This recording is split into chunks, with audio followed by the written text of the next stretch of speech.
It's October 21st, 2021. This is Lord Rick, the coach of the Paranormal Ghost Society fans. Today, we have a very special grand finale to end our season here at the Excel Christian Academy. Hit that goddamn like and subscribe button for the championship, you fucking bubbles.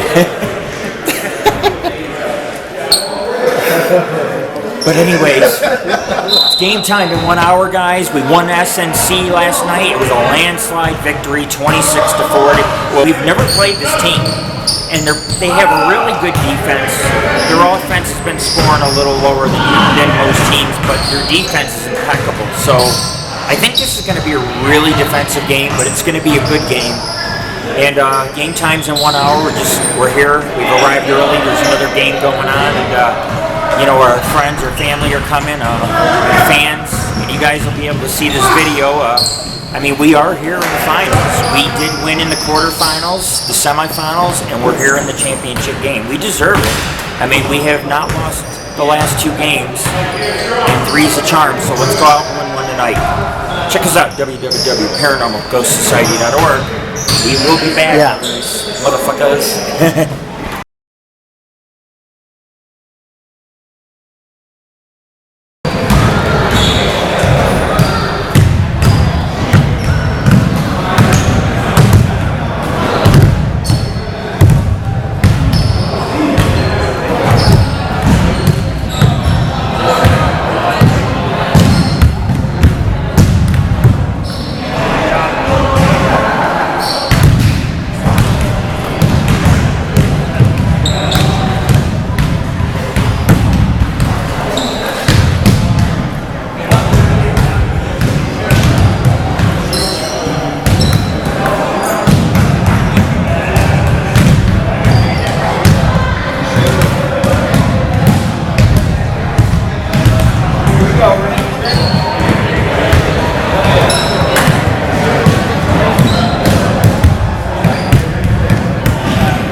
Pre-game warm-up, everybody.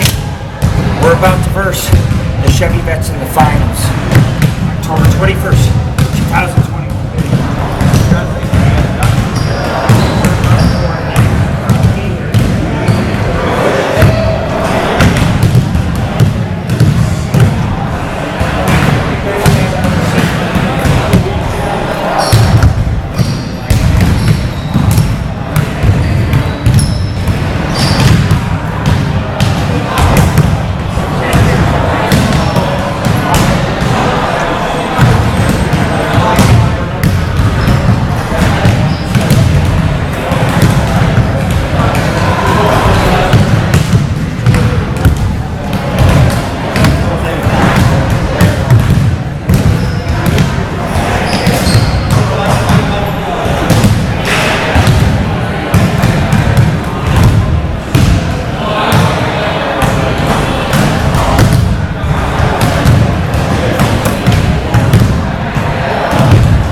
Made 2 threes, a couple twos.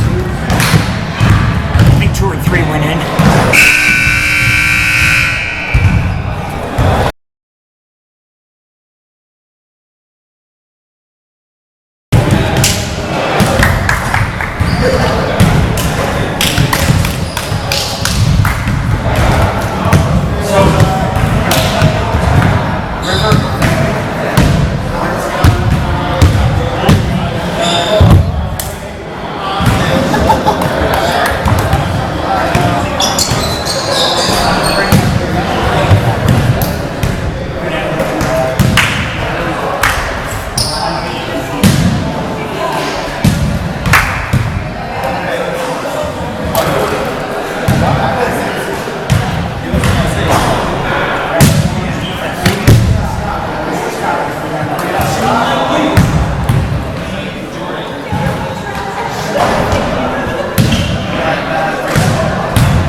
6-14, we're leading. I had a three-pointer early on in the game.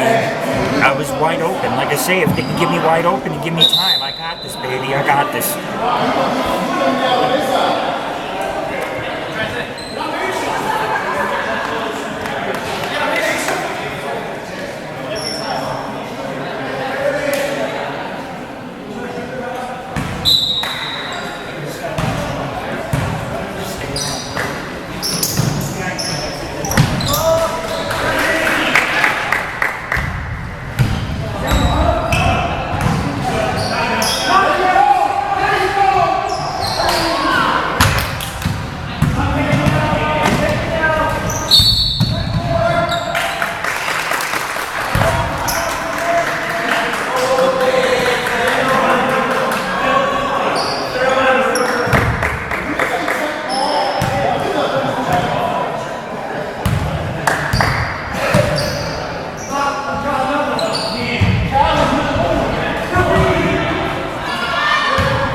27-10. We missed a few shots. I just missed one now, but I hit rim. Rim's important because you can often recover with a good rebound. But we have 3 minutes left, so let's see what we can do in 3 minutes.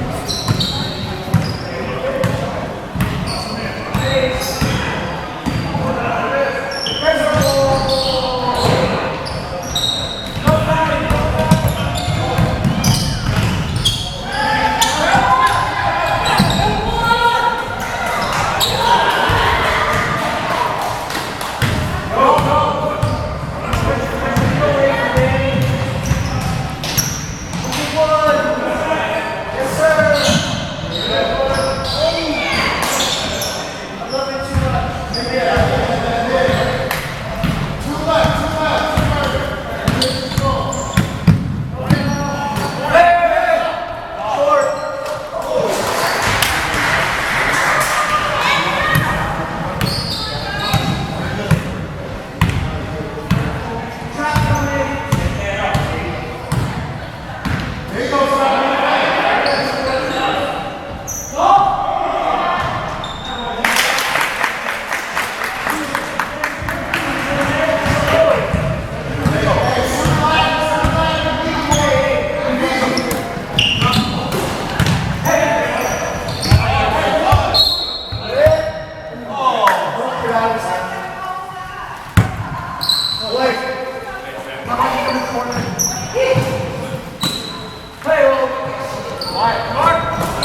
$34-19, 2-minute half. I'm going back in probably for 2 more rounds. Just playing a gridiron defense and just keep putting on the pressure on offense so we got this championship.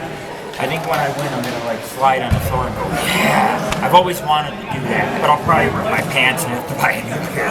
All right, guys. Game's gonna continue. It's intermission. At the Excel Christian Academy.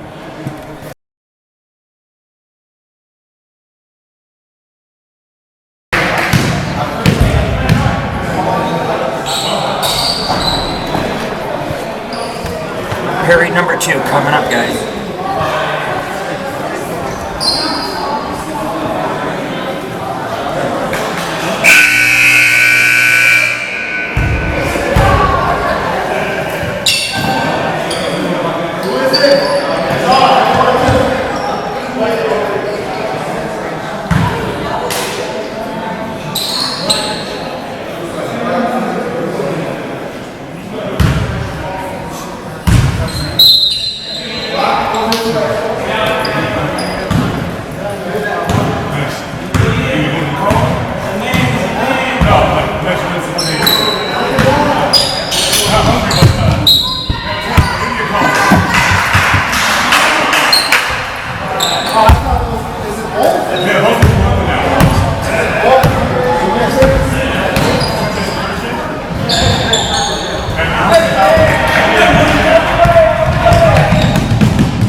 $37-25. They're starting to gain on us.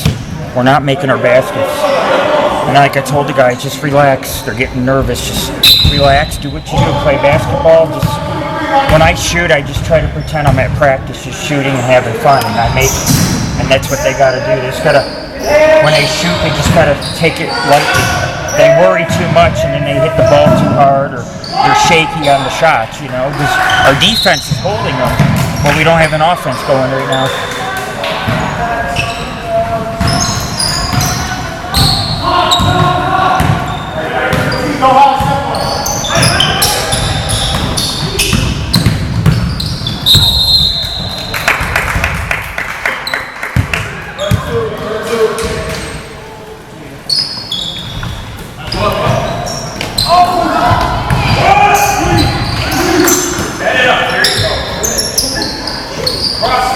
Cross.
33 to 44. 3 minutes left. think I've had 2 threes on a night, or a 3 and a 2. I've shot 3 times and I've made 2. I always try to keep my accuracy around 80-90%. That's how you win games.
One minute away. 1 minute, guys, from the championship. 35 to 51.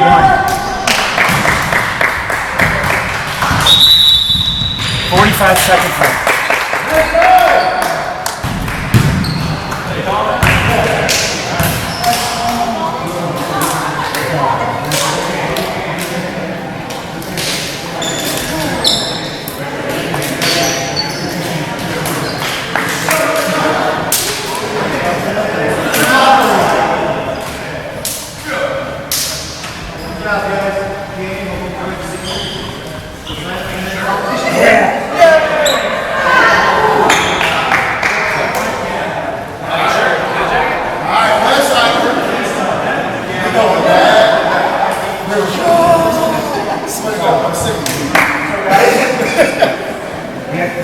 Go get a shirt, get a jacket. I'm going to get pictures, so. I told 15,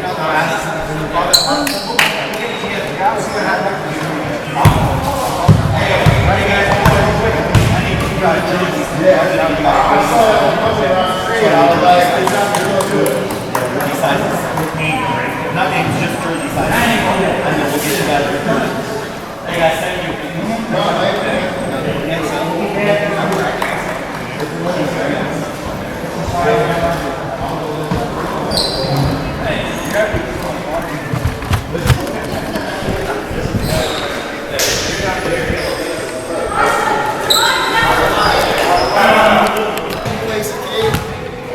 I said, you know what? We just took some pictures, everybody.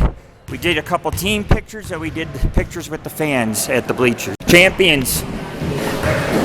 Everybody, this is what we set out to do. We said we'd want to go to the finals, but we also said we want to win the finals, and we did just that. Hit that goddamn like and subscribe for the goddamn champs. That's what you do. 1-2 practices every week for a year, and this is what it paid off to be. We are first place. We have taken the division. We are champions, man. We have won. I made 2 out of 3 shots, so it's like 75% accuracy, and I had a couple tips and a couple boards. So some really aggressive play with those players where they were trying to get the ball and push them back, but we did it. Everybody contributed. Everybody contributed the points. Defense, we won. We're champions. We'll have a team dinner maybe next week. This is Lord Rick. Check us out at www.paranormalghostsociety.org. Peace out, everybody.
Hey everybody, this is Lord Rick, your coach and owner of the Paranormal and Ghost Society Phantoms Sports Association and sports team.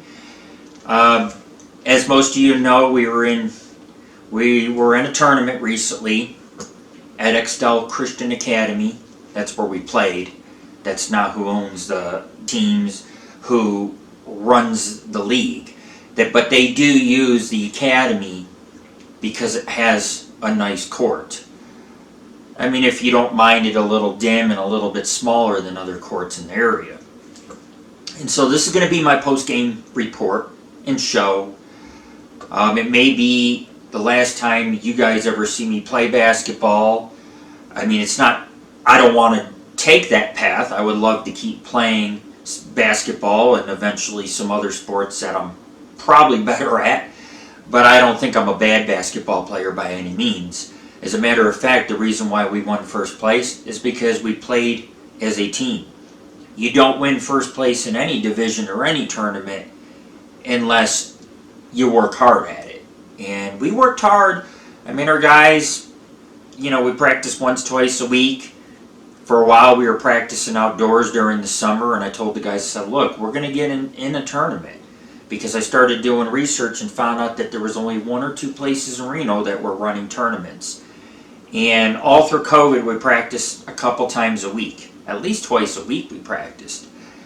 But there was no leagues because of the mask mandates and all the social distancing, so things were really hard. And I spent a long time, I spent a good year just sitting back, interviewing guys, bringing guys on my team, people who want to play, not drama causers, not people who are control freaks that are going to let me be the coach, run the team, and do what I need to do to get the team in tip-top shape so we can be a competitive team and earn first place. And so, it was really rough because I've been running a basketball team for a couple years. And it was hard because we always had guys that would join up and with big egos. They think because they can put a ball in the hoop that they're better than everybody. And tell you the truth, the only way you ever win games in tournaments is if you have every guy on board participating, helping out, and everybody has a role to play. You can't just go in a basketball game and have one or two guys that score all the points and then nobody else is playing defense. So everybody's got kind of a role to play. One person might be defending under the hoop, maybe jiving around the opponent's key. You may have another guy that stays kind of in the middle just to kind of watch for passes from the other team to try to intercept them. But everybody has a role. And, you know, over the years I used to play offense. I'm very capable of playing offense, but this season I really wanted to focus our team on a more defensive stance. And that was the one thing I couldn't do owning a team for a few years. I couldn't get guys to play defense at all. Everybody just wanted to score. And it's like, when you play basketball, you are defense and offense. There is no such thing as you're just offense. Because if you don't steal the ball or cause turnovers from the other team, you're going to lose. You have to be able to stop the other team from scoring. Get your boards, get your rebounds, steal the ball, less turnovers. If you do everything right, it results in a win. So as you know, I mean, I'm still hurting really bad here, but last night was a really hard game for me because, you know, I was in a hiking accident at the end of September. A ledge gave away, sprained both my ankles. And I had played the playoffs in our last couple games in October injured. And it wasn't just that my ankles were sprained. I mean, I did okay for having sprained ankles. You know, I'm pretty tolerant of pain. But it was a very aggressive playoffs. I got knocked to the floor, almost broke my ankle. I mean, that thing cracked. I got kneed really hard against SNC in the ribs. A guy put his knee up into my ribs. The bracers, had a couple falls when playing the bracers and a couple hard hits. I mean, I've taken a beating this past season because my job is to be the team enforcer. While I'm capable of scoring 3 out of 3 threes or 4 out of 3 threes, because I don't screw around during the game, I take it serious. But why I'm capable of doing that, my main concern was to be the team enforcer, which is basically to get back on D, stay under the net, and make sure that you can break up those 2-on-1s or those 1-on-1s when the guy, you know, one of the other player comes up for a rush into the net and puts up that layup, that you're able to stop them, pending that the refs don't give us any penalties. But against all odds, against having men down due to COVID, injuries, being the underdogs, I mean, really, a lot of times the refs call us in things that were not penalties. I know a few times I jumped up, never even touched anyone, just to try to snatch the ball as if someone was shooting it. And yeah, we were close, but we never touched, and they would call me for a penalty. And I got called for a lot of penalties. I went 3 games only getting 1 penalty, and then like 2 games in a row where I got 7, you know, and I just couldn't figure out. But we were the underdogs in that league. We were a new team playing for Nevada Sports and Recreation. A lot of those teams have been playing 10, 15 years probably for them, or up at the Christian Academy. So we were a new team because almost everybody on my team dates back to the past year, because I spent a good year posting advertisements, bringing guys in, testing them. You know, if you come to practice every week for 6 months, chances are you're going to be a dedicated player to our team. And so we had the dedication this year. We had people putting in time and effort into practicing, into bettering our game, and we did it. We won last night first place against all odds. I mean, honestly, those teams came out to play in the playoffs. The Bracers, even though they weren't the greatest team, they played hard the first half. SNC, we beat them by a little bit our first game. We beat them by more in the second game. But, I mean, they had injuries affecting them, and they still came out the first half again and played hard, and we pulled away. Most of the teams we pulled away in the second when you look at our wins. But it ended up that we played Chevy Vette in the finale, and, I mean, it was an aggressive game, pushing, a lot of pushing back and forth. You know, there was a lot of chest bumping, hard falls, and thuds on the floor. And I mean, it was a lot of back and forth. And our defense is what really saved the day. We stopped them, which gave our offense an opportunity to score. So you're listening to Phantom's post-game report, and I'm going to include this in last night's finale game because I want our friends and our family and our fans to be able to enjoy this championship game for years to come. They'll get to see it on YouTube, and they'll see, against all odds, I mean, I started with nothing. Spent the first couple years dealing with a lot of dickwads. And then we had COVID. They canceled not one tournament, but 2 tournaments in the last year and a half. And I mean, I lost all hope. I was like, are we going to play basketball anymore again with this COVID thing? And then we signed up at the Northern Nevada Recreation up in Sparks. We played a nice long season. And then it was one and done or one and out. There is no best of 3 or a best of 7 series. You're out. That's it. One and done, you know? So either you get in there and you win your game and you affect, you know, you make a statement in the playoffs that you come here to play, or you get sent packing home. And our team won all 3 games in the finale. We won all 3 we won the Bracers, we won SNC, and we won the Chevy Vettes in the finale. And I'm not disappointed how I played. I think I shot it 3 times, made 2 threes, because my accuracy, during games, my accuracy goes way the hell up. I don't screw, in practice, I'll screw around, I'll throw a bunch of half-court balls up and just let my guys try to scramble and get the rebound. I screw around a lot because I want my guys to kind of learn some things, because I've been in league long enough as a coach to know there are some teams that can score 120 points in a 40-minute game. They're an offensive conqueror. And all they do is put everything they throw up, 3s, 2s, they make. And you have to kind of compete with that, which is really hard. We were in a division that was mediocre. Wasn't the hardest division, but it was a pretty hard division. I mean, some of those teams could put up 80 points. So, I mean, you do got to give the opponents credit. I give all my opponents credit because I see some great shots and passes by other teams. The thing is, were they strong enough to beat us? No. No, we had a good team. We were a team that practiced once or twice for the past year every single week. So that when we got to league, we had defensive formations, offensive plays, chemistry built. And a lot of teams don't have that because a lot of teams will, you know, bring on coworkers or family members or friends, and they never really even play together, and they get out there playing, and they end up botching it up. And in our season, we were against all odds. We had refs calling penalties that weren't penalties, which a lot of times gave teams, you know, 15 foul shots. And if they make 10 out of 15 and they beat us by only 5 or 6, we could have won them if the penalties weren't called. So there was a lot of bad officiating. We had one game the scorekeeper screwed up the score.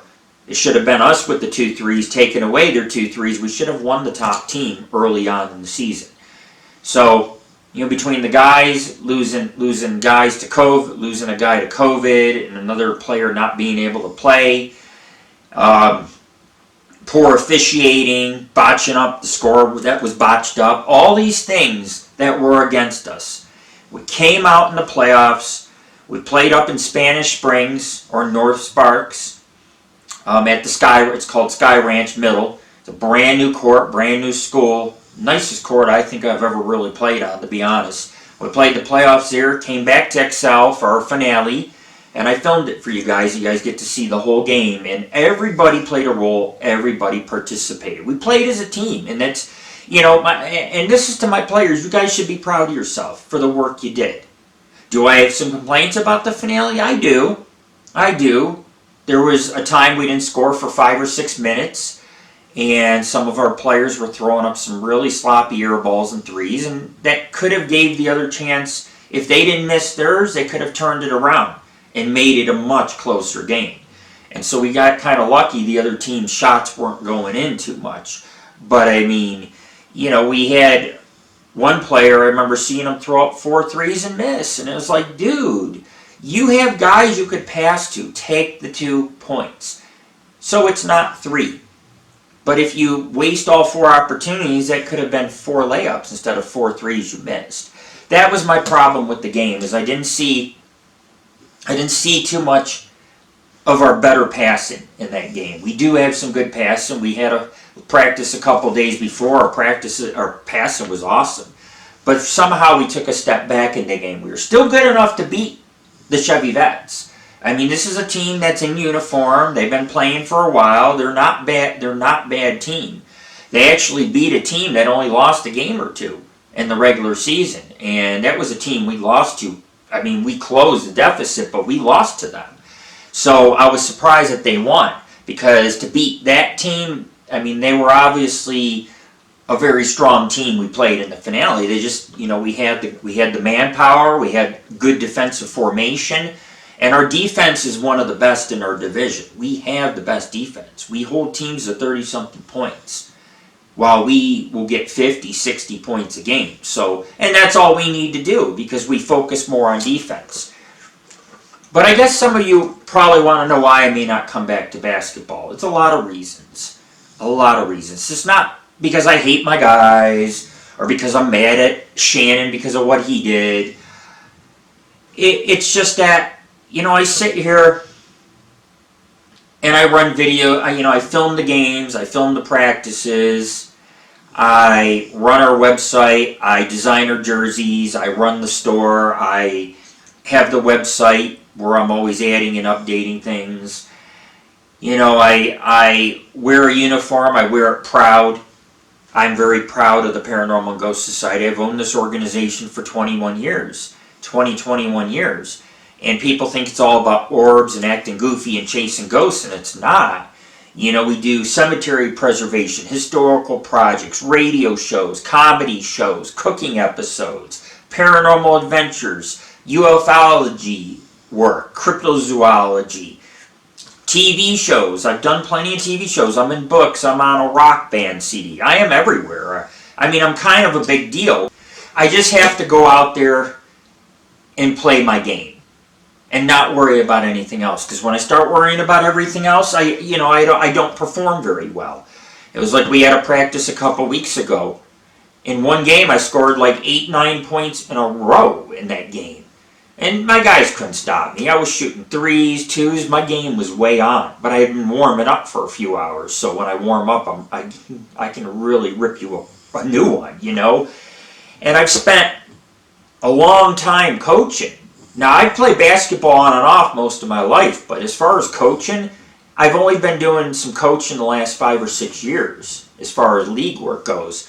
And I think my strongest coaching year, obviously, was this year, because we won. We won the championship, and that's no easy feat. You got teams who've been coaching and playing for years. And we came in that league against a scorekeeper who botches scores, referees who aren't doing their job. The director wasn't very helpful about anything.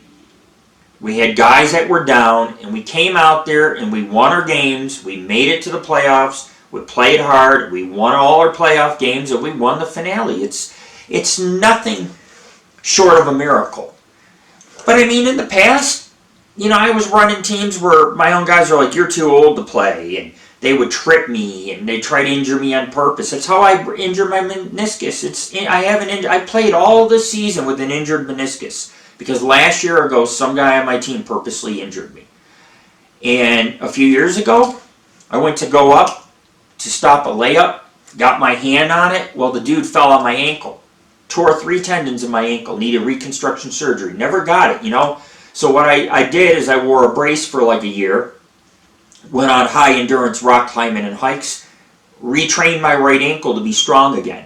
So, when I play defense, you'll always see me jumping trying to block shots. As a matter of fact, in the playoffs, I got my hands on a few shots, my fingertips, which threw off the shot. And I had a great finale. For my fans, I'm not going to regret saying, hey, I didn't have a good game, because I did. I had a couple hands on some shots. I knocked a few balls loose. I had a few good passes. One of them was for an assist. I had a couple 3-pointers. I played real aggressive. There was a guy under my hoop constantly, and I was just pushing. We were just shouldering each other, just gridiron. And I came out with an injury. I still have 2 sprained ankles from a month ago. And then I have bruised ribs. and all these other little injuries, because the playoffs were hard. I was the enforcer, and if I wanted to be, I could be offense and be the scorer, because I'm very capable of raking up points too. But that wasn't my goal, was to play defense, because what it taught me over the years of running a team is most guys don't get back in time, and they think that basketball is all about scoring, so nobody wants to stay back and enforce their own home court. And that's something I proudly did for my team, is to take a beating and stay back as much as I could, because that kept the other team from scoring high amounts of points and putting our games at risk that we're winning. So you guys got to understand why I played the position I played. But, against the Bracers, I did get a layup. I ran it from the key straight to the hoop and put it in. So it's partially blocked by somebody standing in front of the camera, but you can see me put it in. So I had a strong season, and I have to say most of my guys played pretty well in the playoffs. They came out and they played. They played. Was there a few things as a coach that needed fixing? Yes. They did not run my offensive plays against SNC or I guess SNC or Chevy Vette. We didn't run the offensive plays we practiced. We should have done more of that. And there should have been a little more passing. Throwing up, when you get the ball 4 times and you miss all 4 times, you've wasted a couple minutes off the clock, but you've also wasted 4 opportunities for some kind of points. If you miss 4 times, you give the other team 4 times to shoot and score. And so that was my problem in the last game. My other problem was, you guys know I may not come back to basketball, because we're supposed to be a team. And people bring their girlfriends, their wives, their kids, their family, and that's all good, as long as that they're being respectful in the stands. And my girlfriend, she's been working a lot of overtime, a lot of hours, a lot of business meetings and things. She's made laws for the state. She's kind of a big deal too. And, she came to my finale. She wasn't going to miss it. She missed my other games this whole season. She didn't make any. And the one reason why she don't like coming to my game is that because often she's in the bleachers and hearing either other players talking shit about me, or fans, or people's spouses making fun of me, and it's just not cool. It's distasteful. My girlfriend came to the finale, and I'm not going to mention which wives or girlfriends that did it, because I'm not trying to undermine any of my players here, but your wives and girlfriends were pretty much bashing me. I scored 2 3-pointers in the game, and they were all shouting, "What is he doing in the game? Why should he play? He doesn't deserve to play. He needs to go sit down." And, this is the whole thing. Their man, which is a player on my team, missed 4 or 5 times in a row, threw a few bad passes. And my girlfriend said, she goes, "Oh, he'll get it next time." Well, I had a pass, and my player did not intercept it. He tried to get it. He got his fingertips on it, but the other guy was all up in his face, too. It was still an okay pass, but, it's a 50-50 shot. You got defense standing pretty close by. You read the play. And as soon as the other player got the team, that girl made a huge, big thing about it on the bench. Oh, he sucks at pass and this and that. And her boyfriend turned around and threw a bad pass 10 seconds later. "Oh, you'll get it next time." It's that kind of thing. I have friends. I got fans that come to the games. I had a fan tell me in the last playoff game, people were talking about me from my team. And, championships aren't won on teams alone. They're operated, and they're based on good coaching. Having a coach to keep people straight, guided, like, hey, we got a game tomorrow. Hey, we got to practice. We got a huge game. Hey, here's the footage. Here's what you guys did wrong. Hey, here's what we're going to do in the next game. It's good coaching is the foundation of championships. And my guys are more than welcome to run your own team, but you're going to find out having me as a coach will make all the difference in the world. And you don't really want to lose that. But if you don't treat your coach right, your coach is not going to keep playing. I'm not going to coach a bunch of guys who aren't going to listen, who aren't going to show to practice, who show to the games they want.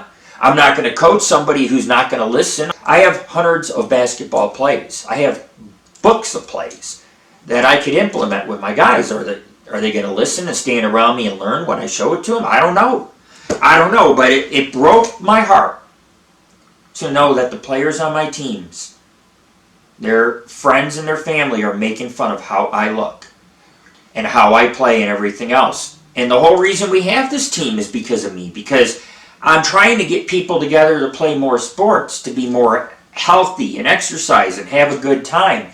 And it doesn't always seem like, to me, it's a good time. It seems like people tell me what to do, even though I'm the coach. They come when they want to go. They come and go when they want. They disrespect me. And all I want is a little respect as a coach. Like, look, man, when you put on this jersey right here, there's more than just Ghost. You know, this isn't some cheesy ghost show. We're an organization. We have a lot of projects. We've been around for 20 years. I spent half of my life climbing mountains and doing all this daredevil shit, exploring the, mountains, exploring caves, exploring ghost towns and mines. When you put on the shirt, there's meaning to it. And we got guys who won't even buy a shirt. It means they're not all in. If you're all in, you buy a shirt, you put your name and number, and you wear that shirt in the game proud. And people are doing a dishonor to our team. They really are. I mean, if your wives are out there making fun of me, chances are you're making fun of me behind my back. And that's where your wives learned it from. And I'm not saying all the wives do it or all your friends do it, but there was some people on the bench that were putting me down while playing. Even if I make 2 threes, that guy needs to go sit. What is that long-haired old hippie doing? And I don't need that, man. And what's even worse is this woman tried to start shit with my girlfriend and was like, who the hell are you? Trying to figure out who she was. Because she sat by herself and was watching the game, watching me play and watching the progress. She's seen our team and the progress it's made. She's seen many games, except this past tournament, she didn't come. But she could tell every one of my team members, you guys have improved. That this team is improved because she has been to games where we didn't do so hot. And so I just don't know anymore what to do as a coach. How do you go back out there suited up, knowing that you're not liked, that people don't like you, that they make fun of you because you're different? The whole thing about a team is that you all contribute towards the same goal. All of you want to win, all you want to defend the other team. So all of you have the same goal. It doesn't matter what you look like. Nobody on my team or your wives or girlfriends are going to date me, and I'm certainly not going to date them, so my looks don't matter. I'm Gothic. I run a huge paranormal organization. I've been on TV. I will keep my reputation as it is. I am Lord Rick. If you have a problem with some long-haired guy playing on the court, then you try running your own team and see how easy it is. It's not an easy feat. You have to get the right players together. You got to have practice. You got to deal with refs, the director, other teams, and then if you want to take it a step farther, you film games, you have to find a wholesaler that's going to make the jerseys so everybody matches, because you can't just go buy a shirt and put tape on it. And I told my guys, by the end of the season, all of you should have jerseys. I gave them plenty of time. And I kind of feel like it was botched. Like I get told, well, we decided we're not going to. And I'm like, so what do you do if we go to first place? And then we play a team that they all match. Numbers, jerseys, names, shorts. And we got most of our teams got tape on the jerseys or wearing a plain shirt. And it's just like, come on, guys. We want to look professional. We run this team professionally. We run it professionally with practice. We run it professionally with jerseys. We run it professionally on our YouTube. We run everything professionally. So when you put on this jersey, it's not just about shooting a basketball. There's more to it than that. You have fans. You have people watching us. You have people coming to the games. The whole community gets involved with this. And it only takes 1 or 2 guys to ruin it for everybody. And over the last few years, it's just been rough for me. I had an injury. I couldn't even walk. I used to walk with a cane 2-3 years ago. Now I'm out here playing in the finale, winning a championship. Jumping, diving, whipping passes at guys for points. That should be inspirational, but should also be inspirational that this last month of October, I have been a mess with 2 sprained ankles, bruised ribs. I broke a thumb, I think against in SNC. I re-broke my thumb. And you have to account for that. So I missed 1 shot out of 3 shots. Look, I fucked up my finger. I got bruised ribs and sprained ankles. If you can't get lift, you can't get a good shot if your ankles are screwed up. If your hand's screwed up, your shot's not going to be as good. And not only that, but I got bad news in the beginning of October that my eyesight's screwed up in my right eye.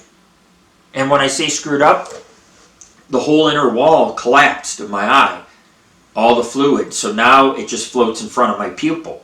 So I got black marks and smear marks and dots that look like flies and gnats or stars. So me shooting 2 threes in a row in a game isn't so bad when you consider how fucked up my ankles were and that I can't see out of my right eye. Try shooting a basketball out of your left eye. Close your right eye and shoot a basketball. See how many you make. And then go to a big game with big dudes up in your face that are 6'6", 6'5", and you still manage to pull out a couple threes per game. And I can't fathom why people hate on me. I can't. And, I like playing with my players. I like the guys that are on the team. But I just can't run my team anymore. Guys think because they win a couple games, it's all the more reason to take over and tell the coach what to do. And the thing is that when you get the fans booing you and stuff like that, it's really hard knowing, a couple years ago I couldn't walk and I'm out here playing a really good game of basketball. Is it my best game? No. I could use some of my eyesight back. Less pressure on my ankles and my knee. I get a knee shot every 3 months. I have a torn meniscus, chondromalacia. So I have to get all these injections and things to play basketball. And I'm still in a lot of pain, but I go out there in every game, time and time again, I'm getting threes. I'm taking penalties for the team, because there's good penalties and bad ones. And I took a few in the playoffs that were good. They were rushing in that, 2-on-1. I broke it up. They called the penalty. But I stopped it. And then they only get 1 or no foul shots in. So it's not a waste to get certain fouls. If you know for sure it's a 2-on-1 and they're about to score, break that shit up. So I'm not unhappy with my performance. Could it be better? Of course. I'm almost 50 years old. But I still go out there and I play, and I'm one of the fastest guys out there and fastest runners, and I give it my all, whether I win or lose. And there's no reason fans, players should go behind my back and act that way. That's just not cool. So I want to get that part out of the way. It was a hard season. We came out, we were in a different division, we lost. Everybody was kind of like stunned because they're not used to dealing with the refs and all these rules, so we were stunned the first half. Then when we got in the game, it was too late. Time ran out. We just needed a few more minutes. They were wearing down. And we won our second game, and the wins started coming. Because they switched divisions, and the wins started coming. And the ones we lost to, it was because we beat ourselves. It was because we had too many guys shooting air balls and not setting it up enough on offense. Because when you lose by 5-6 points, you have to look back and say, whoa, you made 8 3-point shots and only made 1. And so that's on you. That's on your shoulders. If I go out there and shoot 2 for 2, it's because accuracy as a coach means something to me. Because inaccurate teams don't win. Accurate shooting is what wins you games. So you can't afford to miss 5 or 6 in a row. Because that's 5 or 6 minutes that the other team's going to pound away and be like, they missed. Let's come back and make another. Let's come back and make another. And you're going to get pounded. And so, there was a couple times in the playoffs we had some slippage for a few minutes and we got back on track. And so, consistently playing like that, we could win championship after championship. I do believe. But now we are the defending champs. We're no longer the champs. Because starting from here now, there will be teams in the future who will want to beat us. Pending I have a team. I don't know. I really don't know. It took me... I had gotten rid of most of my guys, except 1 or 2 from over a year ago. And I rebuilt the team. And I played basketball during COVID at the MAC with at least 50 to 100 guys. Probably a good 80, 90 guys. Because what I would do is invite them out to play 21 or a little 3-on-3. See how it goes. Do they come back to play more? Sure. Some came back, some didn't. But out of the 100 guys that I went through, we only had the guys that you see on our team are the guys that stayed, the guys that wanted to play, the guys that wanted to be in the tournament. And so in the last year, we've kept most of the same guys. We added a couple. We added 2 free agents, which if you're a free agent, you know anything about being on a free agent list, you got to be picked. And the thing is, out in Reno and in the MAC here in Carson, they don't really look for outsiders to play on teams. A lot of teams are companies, like the Paranormal Ghost Society. Normally I'd pull people in that are around my circle. I didn't. I wanted guys that wanted to be on a team, wanted to play sports, so I found a couple free agents. We had 2 free agents, and then the other 7 guys or whatever, we've been playing consistently with for the past year. You know? And I promised them we would go to the tournament, we could win this thing, we could go to the finale and take it all. And I did what I said I was going to do with this team. And I told the guys, we will win first place. We will take it. Because I knew the talent my guys had. I could see, I'm their number 1 cheerleader, I could see what their potential is. You know, I have a lot of potential too as a player. But sometimes I like to sit back and let my guys play. They're younger, they're stronger. I have my role on the team, set up passes, get back on defense, break up plays. I'm a big dude. I put my arms out like this, you have a hard time getting around me. You know, it's going to screw up your shot, your game. Because I'm staying on you and I'm in your face. So it was a great season. I mean, we did, all in all, we did quite well. Could we have did a little better in our last few games? I think we could have scored 70, 80 points. I think that there was some greed on the team. Like, I remember when I played SNC, not one person passed to me. And it doesn't work like that. Everybody must score. Everybody must defend. Everybody must pass. That is how you win championships. When you get somebody, you get a couple guys in the team, well, I'm not passing them. I don't think they can make it. It's like, keep thinking I'm not that great, but you know one-on-one or in practice I beat your ass. So everybody's an equal. That's why I ran this team. I wanted men to be equal. Black, Hispanic, white. I wanted full equality. I didn't want there to be a couple guys who thought they were above the rest just because they score points. Because you have, in order to score points, you have to have a defense to counter the other team's points. So you know, everybody has a role on the team and a position. But I mean, it's been a rough season for me as a coach. It's supposed to be less stressful, but it's in fact, running this season has been a lot stressful. Trying to get guys to show, to play. You know, we had one guy who passed it to the wrong area, yelled at me on the court. You're supposed to be there, and it's like, no, dude. I don't play the sides of the key. I play the front of the key. That's my sweet shot, and I do that so I can get back on defense every time. And if you ever watch any of your games, watch. I'm always back on defense. Even if there's 2-on-1s. Always back to try to counter that, to defend our home court. You can't do that if you're deep in the key.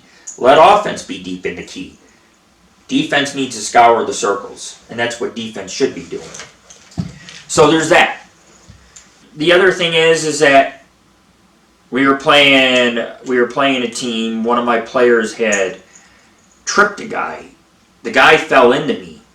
I didn't knock him. I was just running towards the ball. But the dude, he tripped the dude. The dude fell into me, and I went like this, and they called the penalty on me.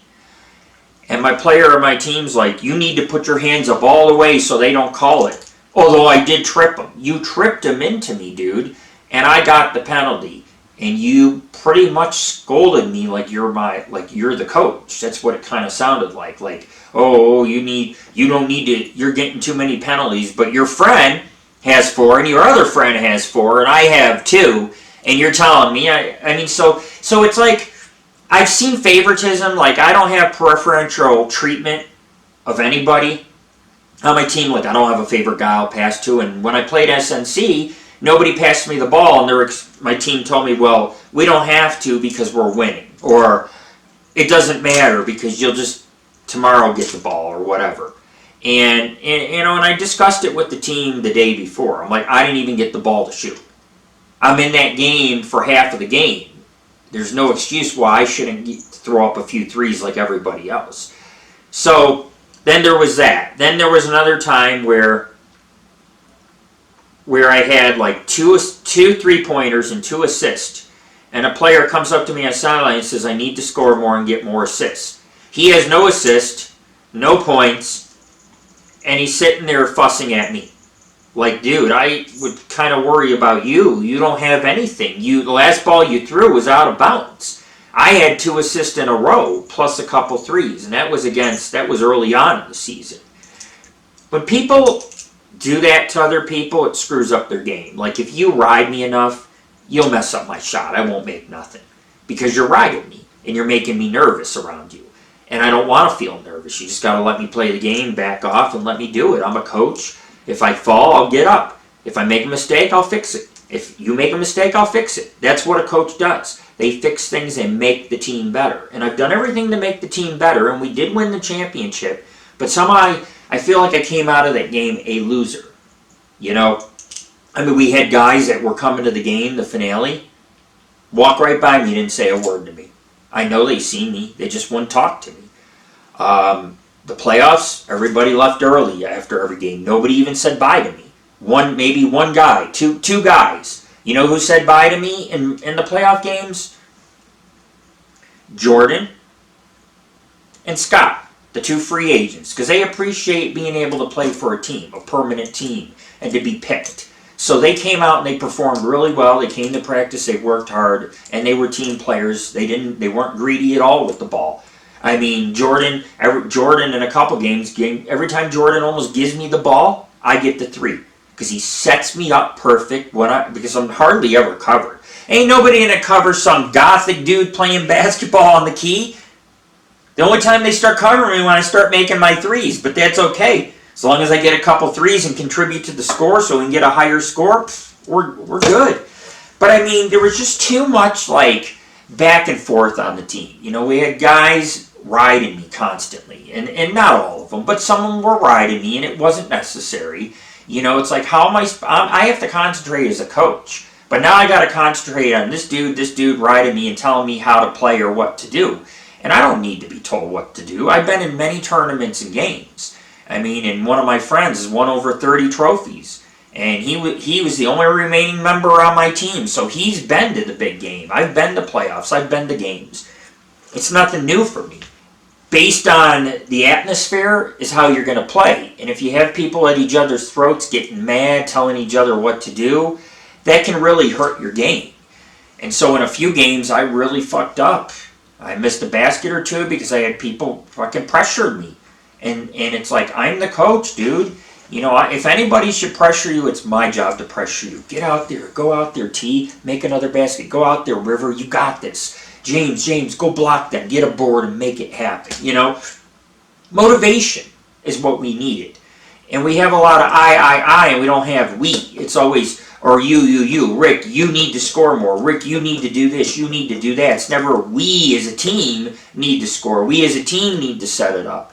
And so that was my problem I was battling with all season. I felt like people weren't really listening, weren't taking me serious. I had plays to teach, but I never wanted to teach the plays because everybody just walks away. The finale, everybody left. Nobody decided on where we're going to eat. Everybody just took off. My girlfriend told me what was happening at the bleachers, so I told her, let them all go. But everybody should have shook my hand at the end of that season in game. And you know what? Nobody shook my hand. The assistant director shook my hand and said, we love your team. We'd like you to come back for another tournament. He thanked me. He said he liked my colors, liked my team, thought we were cool, liked how organized. I would print out the roster sheets each week for them to make it easy. So all I had to do was fill out home, guest, color, that kind of thing. And they'd have the list with the numbers. So they love my team. The referees maybe not so much, but we got invited back. Whether I do it again or not, I don't really know. I'm moving probably in April or May. I only have time for 2 more tournaments. Probably one in Sparks and then the one here in Carson City. If I decide to do it, I really don't know, and I don't want to disappoint the fans. I'm an athlete. I play quarterback in football. I'm a forward in hockey. I mean, some people would be amazed how well I play hockey. I've played with NHLers and pros. I ran a football team a couple years ago. We were pretty successful. I was quarterbacking. So, you know, the thing is people just got to realize I come from a very sports background. And I know my mistakes. I don't need you to tell me I missed it when you're out there throwing up 3-4 threes and missing. I don't need to be told that. Because if I get 2 out of 3 and you only get 1 out of the 10, who really is the better player? And it's not about being better. We're a team. I'm happy you score. I'm happy you're successful. But when I'm successful, people try to take that from me. You know, they make fun of me. They put me down. They don't listen. They don't, it's like SNC. It was supposed to be a team effort. I stood there. You see me on film, I'm like this. Nobody's passing. It's embarrassing. Like, why won't you risk giving me the ball? You know I can make 3 after 3. Don't you want the extra 6 to 9 points on our score? It's that kind of mentality. There's cliques. These 2 or 3 are friends. So then they're the only ones they pass to or give the opportunity to shoot. And then you get someone like me who's the underdog and the outcast, and I could be out there 30 times in a row standing at that key and not get the ball. And it's like, we're a team, and we're a winning team. And we're winning because of a reason, because we're all contributing. So every guy should get an opportunity to shoot the ball. Every guy should get an opportunity to pass a little and make some good defensive moves. And I make one mistake, they pull me, and this is my team. And so you got to understand how I feel is not just a player, but as a coach. I feel kind of like shorted by my guys, Like I want to have a group dinner, a team dinner, but your very wives and girlfriends who are booing me, making fun of me out there, saying why should he play, and you're praising your man for missing the basket, but then you're all fucking enraged that I missed.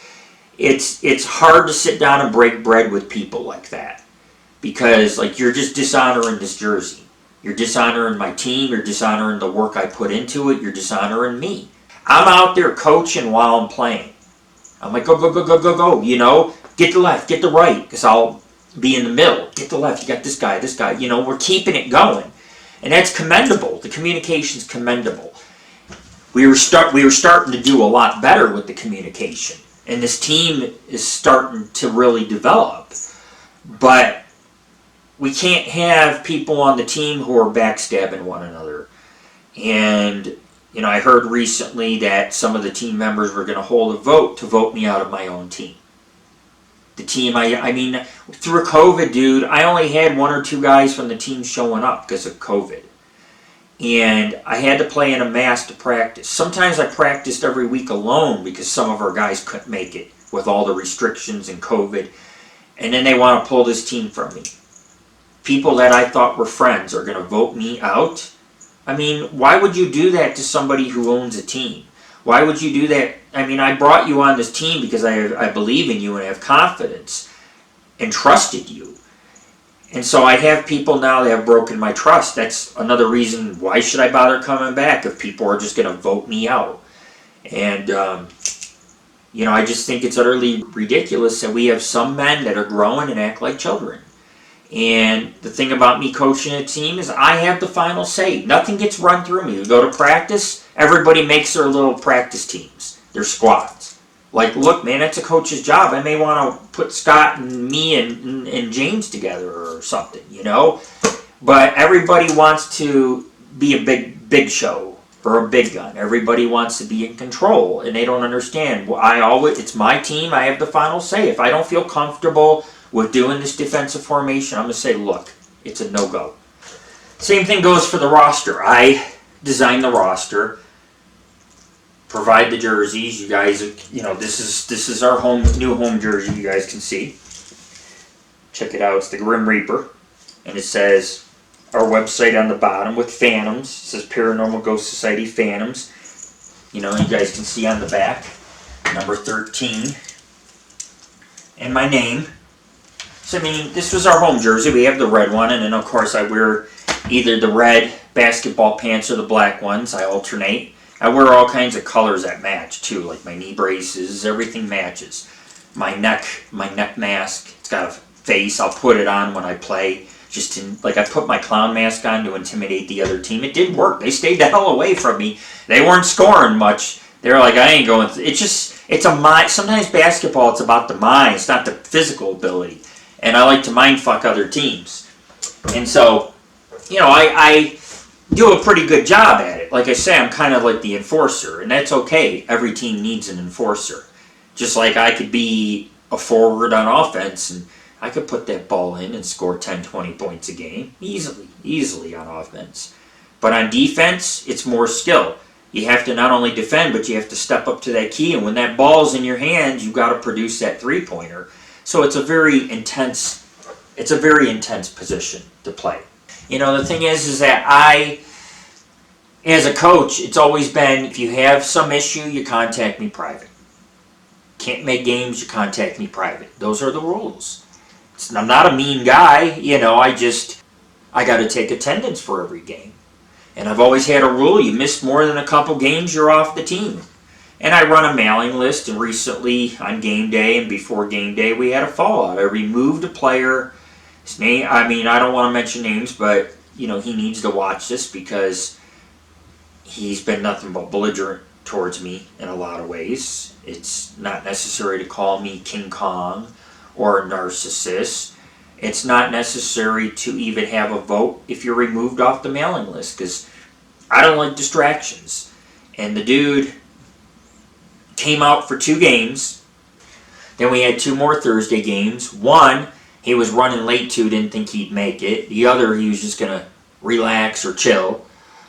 And then they switched us to Tuesdays and Wednesdays, which he says he's coaching soccer, but then it changes to I'm playing soccer. So you joined a soccer team? I mean, that's okay, but if you joined our team, these games come first. And that's just the way it is. And if you really wanted to make it, you'd make it. But wanting to stay home because you don't like how late the game is, or because you want to eat dinner, and you decide, well, I was busy all day and I didn't eat dinner, so I'm just going to miss the game, is a poor excuse. Everyone on our team works. Everyone on our team has their own things going on. Children, pets, other sports. You get the idea. We're all busy. We're all busy. But I've dealt with people who don't show the games because they really join and they decide this is not for me, so I'll just, you know, I'm busy, I got this going on, that going on. And it feels like, to me, it's more like, well, I hardly scored in the first 2 games. And I didn't do too well. I'm not used to, and I don't want to drive this far, and it's late, and I got to, you know, blah, blah, blah. And to me, when I just see excuses. And that's why I removed him off the group. The thing was, everybody got pissed at me and jumped my shit. And it's like, look, opinions are like assholes. You could say it's not his fault because he has kids soccer and they changed the day of basketball. But he could have made the later games, truthfully. And he could have skipped eating or resting a couple weekends. He said, I'm just going to stay home and rest. He could have changed that. You do your best to make the games. You do your best to help the team. It's not about coming out and helping me. I can play without you. I have high endurance. I can play the entire game. I don't need subs. But I put him onto our team because he's a great ball stealer. He's great inside the key, shooting. And he's aggressive and he's fast. So he was an asset to the team that we lost. And I got sick of, before every basketball game or during every basketball game, getting texts saying, I'm coaching soccer, I'm getting ready, I'm playing soccer. I don't really feel like coming out tonight. Those games kill me. And it's like any league you play in, you're going to play late. You know, we had games 9 o'clock, 10 o'clock, 6 o'clock. Games vary. And this is with bowling leagues, soccer leagues, baseball leagues. Sometimes games are late. I remember playing soccer and football at the Dome up in Reno, man, and we would have games at midnight, 1 in the morning. It was crazy. It was the weirdest thing, driving out to Reno at fucking midnight to go play a game. It was the weirdest thing. It was fun. I didn't mind playing 1 in the morning, you know, because I'm one of these guys that I work for myself. I'm self-employed. I make my own schedule. So I'm pretty flexible. I can play basketball 2 in the morning. Or I could work a lot and turn around and play practice the next morning and play a game the next day. I'm pretty versatile. And I realize that not all the guys are versatile, and it might be my fault for sounding abrasive, but I removed him, and nobody respected the new mailing list. They still included him on there. And it's all, we're going to vote. And if we vote, he gets to stay in if we have enough votes. It's like, hello, I'm the coach. If I don't want him on the mailing list, I have that right. It's not because him and I aren't going to be friends anymore. It's not that he's not going to play with us anymore. It's just that we worked our asses off in Reno and Sparks, and we have a player that really did not help with those victories. I don't need a life coach. I don't need a cheerleader that sits on their phone and 2 minutes before the game is like, I'm not going to make it. I'm playing soccer, but good luck, guys. And it's every single week. And it's like, whoa, dude. You're telling me you can't make the 10 p.m. game because you're worried about work the next day? The game, so you get home at midnight. Do you really get 8 hours of sleep? I mean, everybody acts like they're just, I need my beauty sleep. Dude, I only sleep 3 hours a night. When I played the semifinals and then I had the finals, between those 2 days, I probably got a couple hours of sleep. Because we practiced, we had a day off, and then the next day was semifinals, and then the next day or whatever was the finals. So, I was going on this whole week I was going on no sleep. Because I was worried about the game, worried about if we would win. All these things worried about. And it got worse because that week I didn't want to deal with anybody calling off. It's a distraction. He's not going to make the game. He said he'd make a couple playoff games, didn't make a couple playoff games. So I removed him off the list, and I get shit for it. And it's like, I'm the coach. I make the roster. I make the mailing list. I run the show. If I feel like somebody is going to be a distraction for our finale game, I'll remove them so that I don't have to hear about soccer and this and that. I'm sorry, I'm not being rude. It's just, I was going to bring the dude back after the season, after we played our finale. And so half of the guys came out of the finale pissed off at me. They wouldn't talk to me. They left, didn't even shake my hand. I want to shake everyone's hand for a good season. Everybody left after the game. Just like throughout the playoffs. I'm sitting there putting my camera away and all my basketballs and equipment. I turn around, all my team's gone. Like nobody even says bye to me, hi to me. And it's that kind of thing. It's like you guys got cliques going on.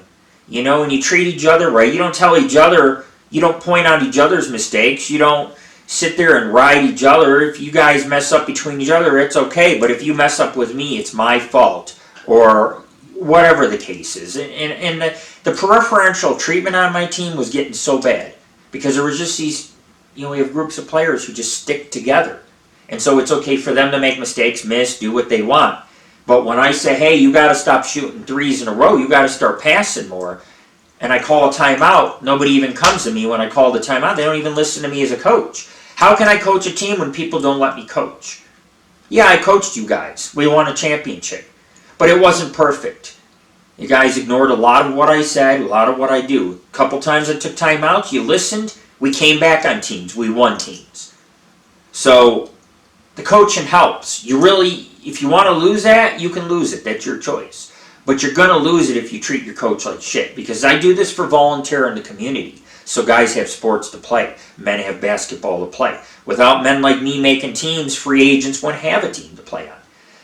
People would not have a team to play. And really, you got to go straight to the top and thank me, because without guys like me creating teams, that's less guys playing sports. I give guys an outlet. When they're married, have kids, there's COVID, there's all these chaotic things going on in life. And the one less chaotic thing you have is you can get together with a group of guys, smoke a little pot, play a little basketball, have a good time with it. And it shouldn't be a time where everyone argues, but not one person has had my back. We used to practice with other guys at the MAC. Players would start fights with me. None of my guys would have my back. There's that. But I have their back when they start shit. And I have. I've told guys, knock the shit off, dude. Don't mess with my guys. And I'm tired. I guess I'm just to a point, I'm tired. I'm not a quitter. I don't want to quit basketball. I've worked hard to get where I am, but I'm not going to I guess it's more or less, I'm just tired of putting up with the bullshit. I sit there and I try to teach a play. I got 2-3 guys wandering off, not paying attention. I call a timeout. Guys are going the other way. These are important timeouts to help you better your game. I miss. I get a whole lecture. I get told what to do constantly, even though I'm the coach. It's like, look, man, I'm very resilient. I play with pros sports. I will bounce back from missing a shot, and I will make up and make the next one. I will make up for my mistakes. Clearly. I don't need somebody to tell me to put my hands up when there's a penalty. Okay, I put my hands up like this, 1,000 times in the league, and they still called me. And one time I didn't even touch the guy. He's just up in my face shooting. I went like this, and they called it. You need to understand how bad the officiating is. You can't just go, because you're losing, you can't just take it out on me because I missed one shot, or because I got called for so stupid penalty. And that's what was happening. And there was only a few guys on my team doing it. But if you combine a few guys on my team riding me the way they did, like I'm not one of the team, like almost like you're riding me because you want me to be like your friends. And then you got your wives and your family coming to the games, and they're laughing at me too, and booing me and making fun of me. How do I work past that? I should be an inspiration. I've chondromalacia, torn meniscus, fucked up ankle, bone spurs, bulging disc, chronic pain, fibromyalgia, arthritis, fingers that'll never heal from basketball injuries. You guys just don't understand, and I'm out there busting my ass, coaching and playing and running videos and running the team and operating practices. But even in practice, I never get to pick what guy goes. We play 5-on-5. I never get to pick anybody who I want to play with me or who I want playing together. I'm the coach. If I say you need to buy a jersey, you need to buy a jersey. I played for a basketball team. I paid $70 for a jersey for that team. And that team would bench me entire periods because they had 12 or 15 guys. So all their friends would get to play, and I'd sit on the bench all the time. I hurt my ankle for that team. And I still came out to the games to support the team. I didn't sit home. And people just don't understand. They don't understand the work that goes into it. So it's easy to treat someone like me and dismiss me and not take me serious. But this is my team. This is going to be on YouTube for 20 more years. People are going to see this championship. And hopefully more. Maybe more. I don't know. But I can't keep doing this. Something has to change. Okay?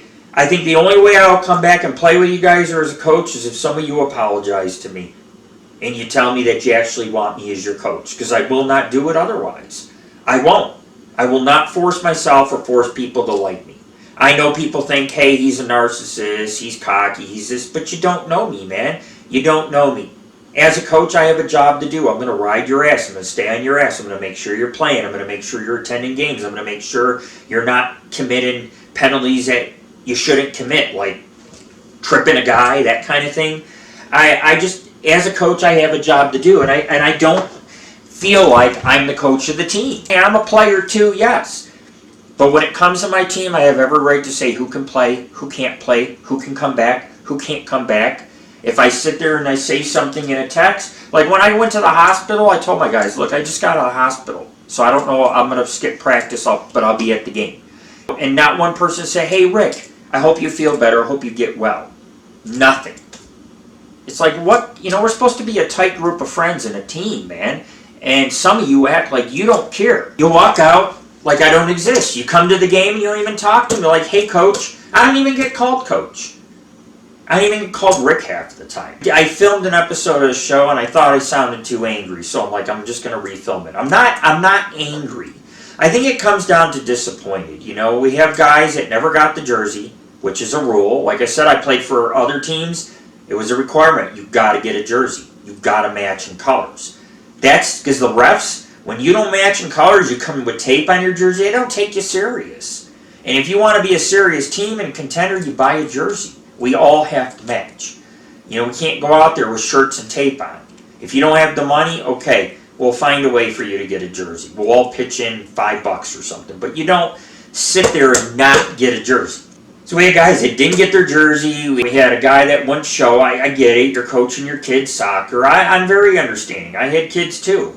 I'm not mad at him. I just wanted him to know, look, I'm not going to have you on the list why we're in the last 2 playoff games, because really you should be here helping us win the championship, and you're not. And when you sit there and you tell me, you're not telling me you're coaching soccer. You're like, I'm going to get ready, I'm going to play soccer. So it means that basically you traded one team for the other. And to me, that's just grounds to terminate you on the roster. It's just something we do. I have friends, I almost terminated one of my best buddies from the roster because he disappeared for a couple of weeks. No practice, no games. I'm like, dude, if you don't tell me what's going on, I'm not a mind reader. I didn't know your mom was sick. I didn't know you broke your phone. These are things, you know, you could have used your wife's account. You didn't get back to me. You didn't even have the right game time. So I keep people straight so they come to games. Put out the schedule, put out the reminders. Every game I put out what we're going to do. After every game I point out what we didn't do. What more do you want out of a coach than that does all I do? You can't trade people. You know what I'm saying? People are not replaceable. So, you know, you can have your little basketball team and stuff, but you're going to realize that, you know, I may not be the best player on earth or the best coach, but I'm an asset to have.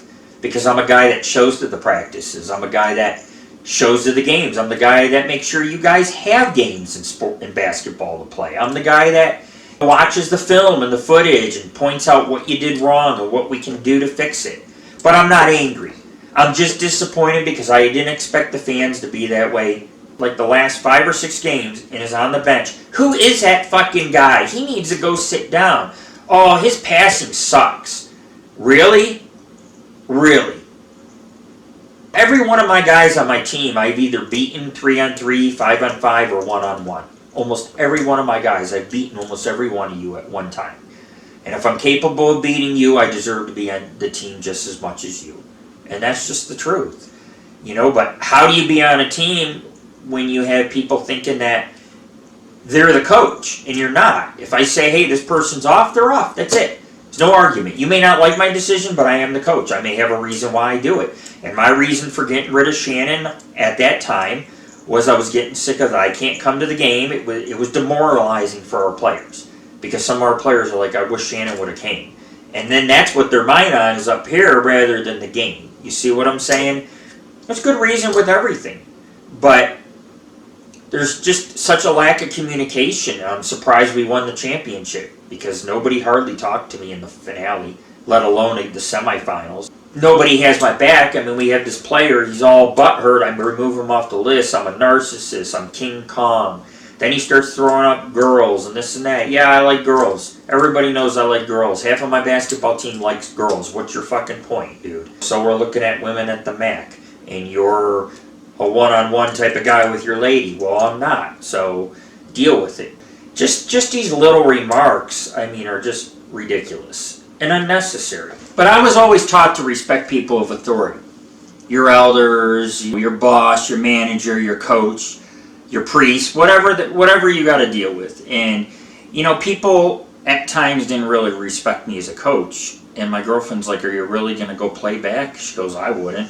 And I'm at that point where I just may not play basketball again. I'm trying to buy a property and build my own basketball court because I'll just go play by myself because I just don't need the drama. I get this letter with, I should apologize coaching my kids and relaxing dinner instead of coming to a 9 p.m. game that I said I would try to come to. That's my bad. And it's like, look, dude, you're a growing man. You got to arrange your schedule. However you got to arrange it, okay?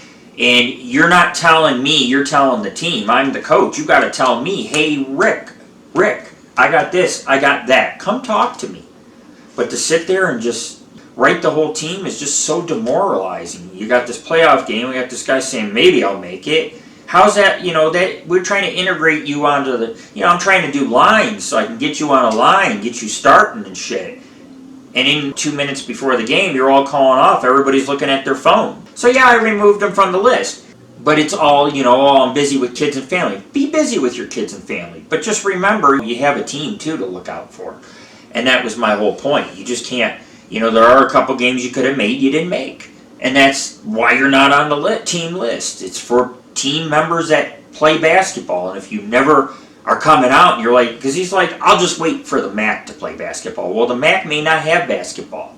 Okay, the MAC League comes in the end of February, in the beginning of April. It's usually like a 6-week tournament, 7-week tournament plus playoffs. And the reason why we're playing in Sparks, because the MAC canceled their season this year. And he's all like, I'll just wait for the MAC. It's not my fault you don't want to drive the distance or carpool or whatever the case is to come to games. I don't know what to tell somebody. You're all adults. You're all responsible for making games. I'm sorry that they changed the schedule. Maybe you can make some other arrangements so you can make more games. But when you miss 1, 2, 3, 4, 5, when you miss 9 games in a row, are you really on this team, or are you just, maybe you're just like putting it off that you don't want to do the drive because it's late and you got work the next day, and it's just one of those things. Like some may say, hey, it's not his fault, but yeah, it may not be totally your fault, but I only can go by what I see, and I have to erase you from our roster for 9 games in a row. That's all I see. And then I see you playing soccer and all this other stuff, and it's like, what am I supposed to think? And his feelings really, I mean, I have the text here, shows how he feels. I'm a narcissist, I'm King Kong, I mean, I'm being called all this shit, and we have not one guy defending me, and it's like, look, I'm your coach. I'm not replaceable.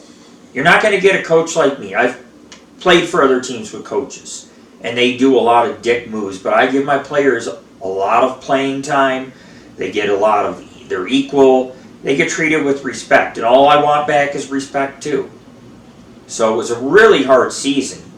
I mean, we kept it together, but it was a really hard season because the player that we lost, he could have contacted me privately and said, hey, these days don't work. It was more like, I'll try to come and try it. When you say you try to come 20 times and you don't at all, how do I take it other than he quit the team?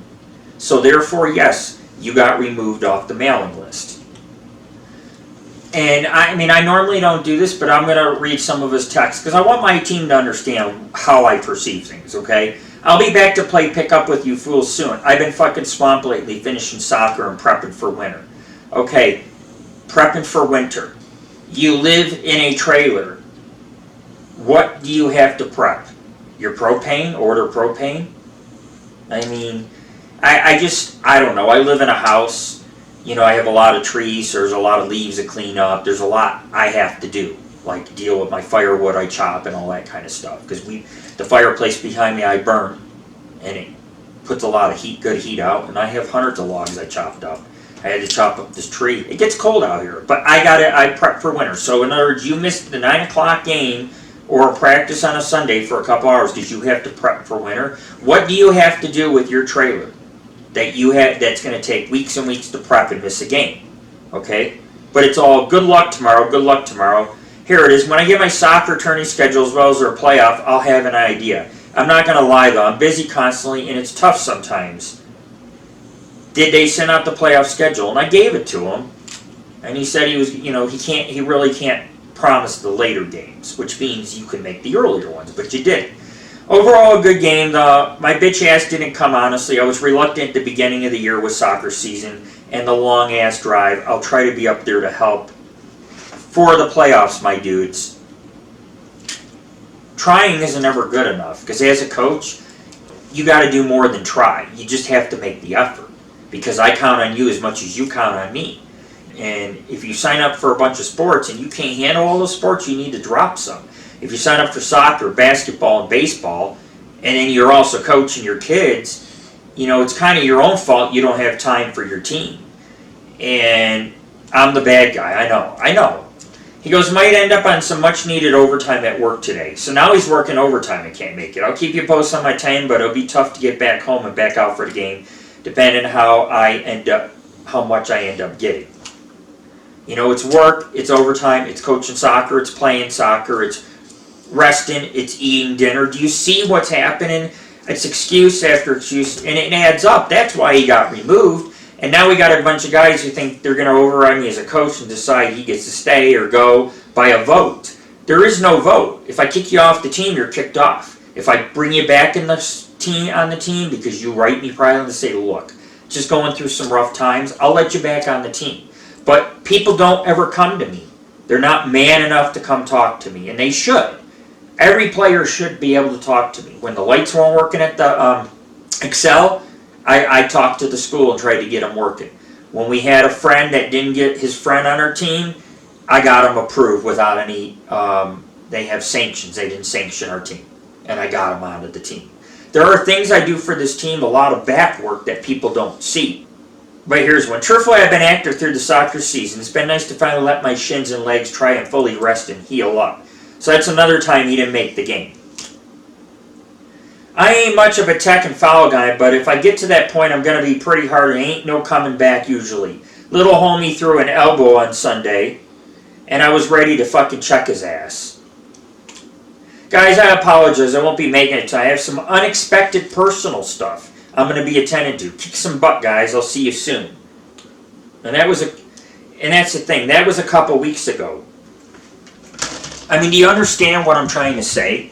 It's not just because I know he's getting mad saying, "Oh, you know, you're being a bitch about me coaching my kids soccer and volunteering in the community." I'm not taking any of that away, but I am saying there are games you could have made that you called off for. We lost barely by a few points. We could have used your talents, and you didn't come. And then I remove you from the list, and instead of saying thank you for the opportunity to play, instead I get called King Kong, narcissist, I'm acting like a tough guy, this and that. I'm not acting like a tough guy. I am a fucking tough guy. Okay, I climb cliffs without any ropes. I chop my own wood. I off-road down 100-mile dirt roads all throughout Nevada. I play other sports. I am a tough guy. Because to be my age and to have all this wrong with me, you got to be tough. To be able to step out on that court knowing your knees hurt, your ankles hurt, your joints hurt, your back is killing you because you got bulging discs. They want to put rods in my neck. And I'm out here playing basketball, swatting balls, throwing assists, shooting three-pointers 30 feet away and shit like that. I am tough. You gotta be tough, and I'm tough on my guys. And when I get tough on my guys, people take it personal and they attack me as a person. And that's not right. I would hardly call myself a narcissist. I have 10 basketballs, most of them I bought for the team to use. I offer awesome jerseys. I even designed and paid for a jersey for somebody. Would a narcissist give rides to everybody to basketball? Would he provide basketballs? Would he run a site and videotape the practices and the games? Narcissists don't do that. It isn't about me, it's about the team. And we have a few people on the team. I just don't think if I'm welcome back, I think there will be a couple people that just aren't going to play for us. They can't. They can't. Because they cannot just like me playing a guard. They have I can't even take my own who ball they up want the to court. pass to. You know, because why the hell right away should it's you Rick, give me the ball. Rick, why do you need to have the ball? Why can't I take it up half court and pass it into the guy to the left or right? What makes you more qualified than me? You know, like, dude, that's the whole thing. When have you ever seen in a tournament me take the ball the entire way up? Unless it comes loose off the backboard and I just grab it and start running with it to create an offensive play. I mean, seriously. It's always, as soon as I got the ball, Rick, 4 guys asking for that, 4 guys asking to get the ball. Do you know the confusion that creates? When I already know what position they're going to be, that's why we practice. I play quarterback. Guys aren't on the field waving their arms. Rick, I know where to go, dude. If you're open, you're getting the ball. Pay attention. It's just that kind of thing. Everybody else thinks that they're entitled to the ball, but the coach or the guard, I'm playing guard and playing in the center of the hoop. The thing is, you're not utilizing all your guys. If you got one guy you never pass to or let take up the court, how's that going to throw off the other team? You got to confuse the other team. If they expect the same 2 guys to take it up the court, they're going to guard those guys on defense. So hypothetically, yelling, Rick, now you're just alerting the defense of where I'm going to pass to because you're calling for the ball. The same thing goes when the other team scores, when our opponent scores. And I get to take it out right away, 2 feet away. The team's just begging for the ball. And it's like, I see you, dude. You are 2 feet away. And so you can see that preferential treatment. And that's what I was trying to get at. I can't have a team or operate a team that has that kind of behavior. And it's not something you can fix. You can address and hope to change that culture. And so it gets a little bit stressful. It puts stress on me having to play a game knowing there's 20 guys shouting for the ball, begging for the ball, and some of them don't even give me a chance to pass to them before they're already yelling for the ball. It's like everybody wants the basketball. And, I mean, you're kind of missing the point. I mean, everybody should have their hands on the basketball. But some people feel like I shouldn't have my hands on the basketball. And that's been one of my hardships all season long, to kind of get the guys to open up a little more, to let me take it up halfway and try to work some magic. Because if you don't let me do that, the other team starts to know how you're going to play and where the ball is going to go. And we cannot have the same old every game. We got to mix it up, and we got to be a very diverse and versatile team.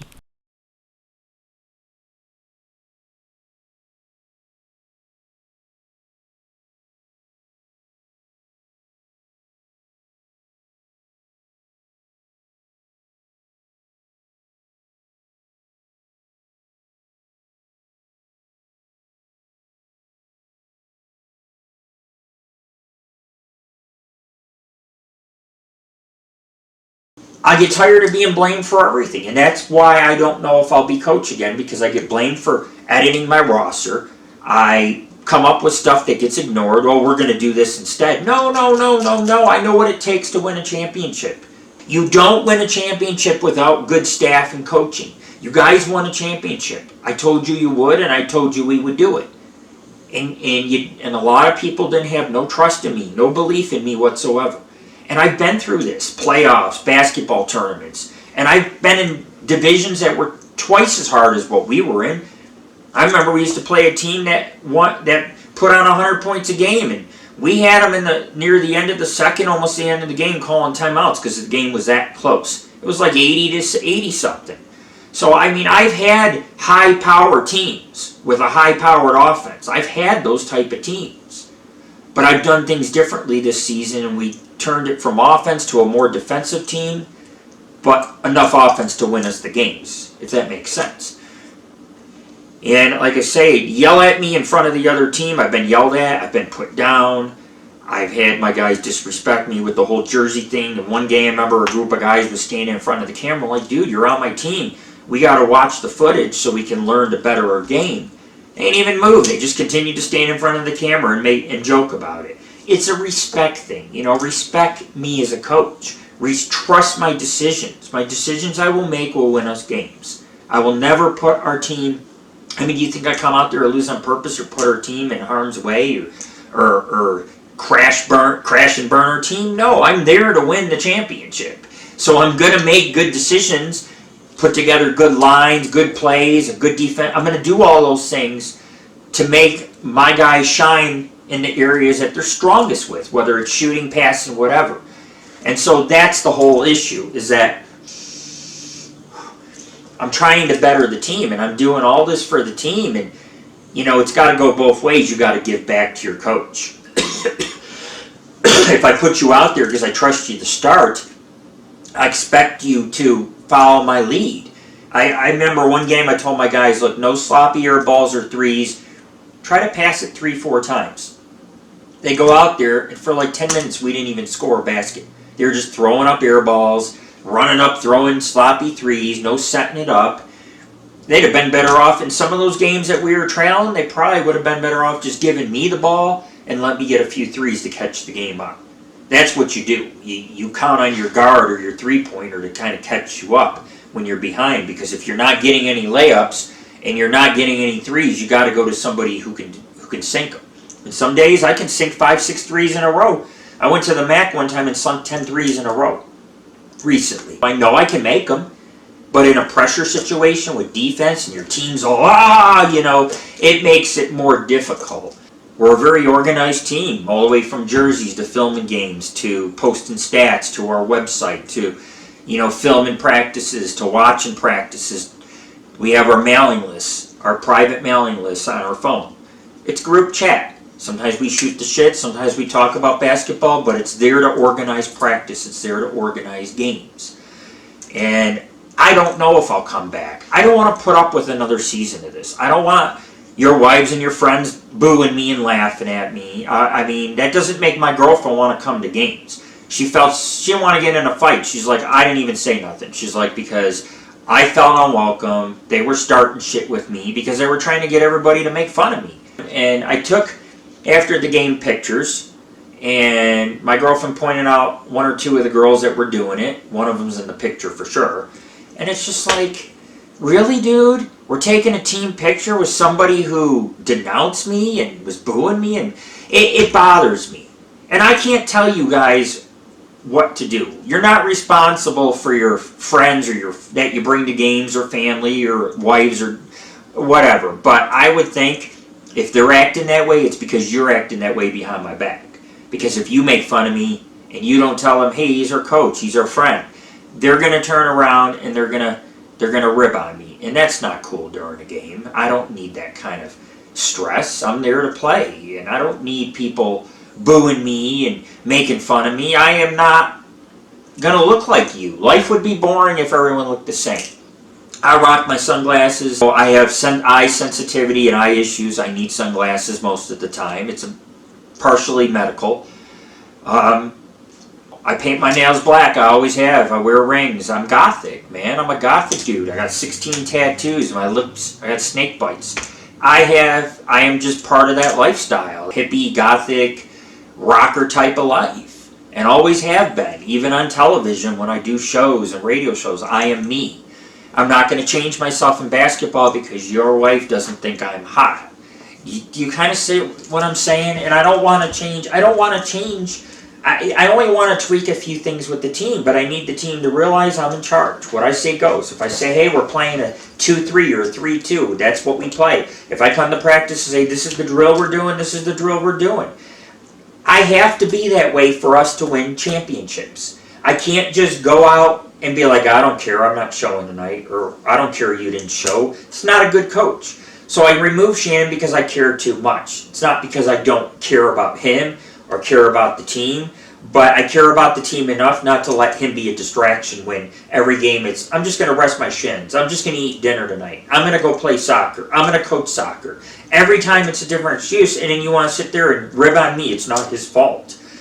No, but it is partially his fault. And I've asked advice from other people, and they've told me the same thing. He has to take some responsibility. And it was agreed. There was a couple players complaining about him, so I removed him off the list. And then as soon as I did, all of a sudden they're riding me, defending him, and it's like, this is not a democracy. This is not a court hearing. This is your coach speaking, and this is the way it is. You know, he said he's quitting. He's not playing till the MAC. Why does he need to be on our list? What is that going to do? He's not playing. He's not practicing. And see, people don't understand that because they're not the coach. I am. I have to deal with it.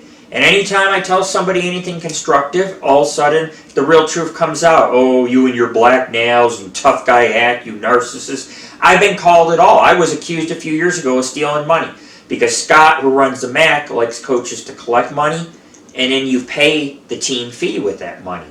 And you give them the person's full name and date of birth. They don't want to collect the money. They want the coach to hand it in for that team. And the guys couldn't do math, and they accused me of stealing money. It's like, do you actually think if I was stealing your money, they would allow us to play? It's $350 a team and $60 for each additional person. Okay, I paid by $60. We still owe $290 towards a team. So when you give me $60 and you're out there playing, it's because you paid your fee and I paid for you, because that's what the coach does. He handles the team finances. But because of how I look, I got accused of being a crackhead and stealing money, and then I had to take them to the front desk and show them, look, your money has been paid. Your dues have been paid. This is what I have to go through.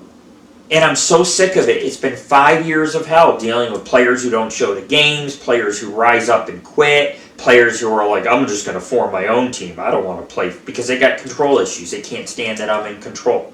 But the truth is my decisions is what wins games. I made most of the defensive decisions for our team. We did well. We held teams at 30. We held some teams at 30-something points. No complaints. That's my decisive defensive decision making. We're going with this formation, and this is how we'll play. So, I mean, people are more than welcome to play without a coach. You could make a team without a coach. You could make a team without me. You could play without me. It doesn't hurt my feelings. But I think if people would really try to see from my perspective things, they'd understand, look, I wasn't really treated too good in this season. I mean, there's a couple players that refused to ever pass to me out there, even if I was wide open. You know, you would rather give the ball to the other team than pass it to me, who's sitting at the key. Just blow, and if I get it, almost everything I throw up either is in or hits rim, and if it hits rim, you get the rebound and you pop it in. No big deal. No guys to get the rebound. And I've been saying it all season, get my rebounds, get my rebounds. Turn it into something good. So it's that kind of thing. It's just the favoritism, the clicks. Guys leaving games after the playoffs, don't even say a word. Don't even say a word. Don't even say hi to me for the fucking semifinals or the finals. All because they're mad because I cut someone off the team temporary. Big deal. The dude didn't show to games. His fault or not. I have to look at it from my perspective. The stories change every week. It's not always I'm coaching my kids. It's I'm playing soccer. Oh, good. I'll just stay and rest. Oh, that game's late. Not an excuse. If I make a 10 o'clock game and I got to work the next morning, you better make a 10 o'clock game. Just like every other guy there, he's there to play. No excuse.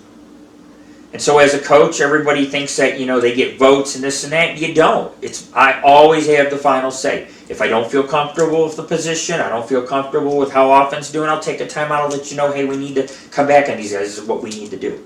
But I have a job to do, and I wish people wouldn't stop me from doing the job. So we won our finals. It's a pretty good game. We won by like 16 points. I have a picture of the scoreboard. This is the post-game show the next day. So, I mean, it was a great win last night. It feels good to be a champion. It feels good to be a winner. It feels good to go through the playoffs killing it. Every game, we killed it. None of the games were close. We pulled ahead in every second period. Quarterfinals, semifinals, finals, we pulled ahead. And we got it done, and we won. And we played a team that won, a team that was like nearly undefeated. So, because this team had all their guys back from COVID, all of them were pretty healthy. They had like a team of 11, 12 guys. We still came out and we beat them with what we had. And we had 9 of us at the championship. 9 of us. And we were only missing one player. And I think that's what hurts the worst. It's like, dude, we've been practicing a long time together. You come into the MAC and stuff. And to not have you in the games is a huge loss for the team and me.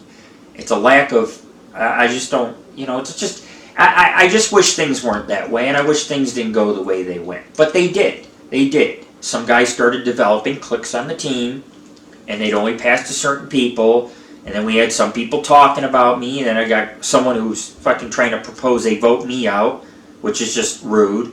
You know, it's like I could see you don't want me playing with you. But the truth is, finding someone to come to practice every week, come to every game, that's hard to find somebody like me. Even I'm injured. I was at the hospital, airlifted off the mountain. And like a day later and a half, I could barely even walk. I come out, I medicate myself, and I play a hard game of basketball. And I made a difference in that game. I had assists and everything. I did a good job. And I just look back at it and think, man, that toughness should be inspirational. But my guys are just not inspired enough.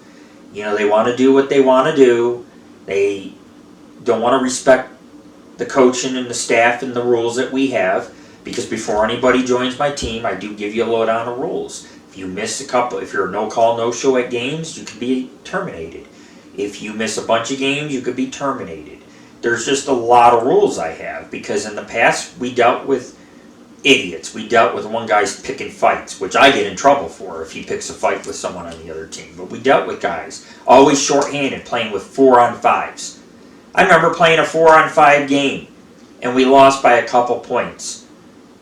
And we had a team of 11, 12 guys, and only 4 of us showed up.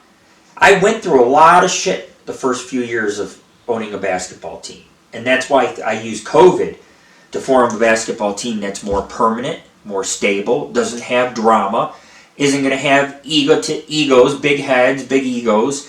And unfortunately, I think that, even though I succeeded mostly, there's some parts of the team it didn't succeed on. I shouldn't have 1 or 2 players yelling at me in front of the other team.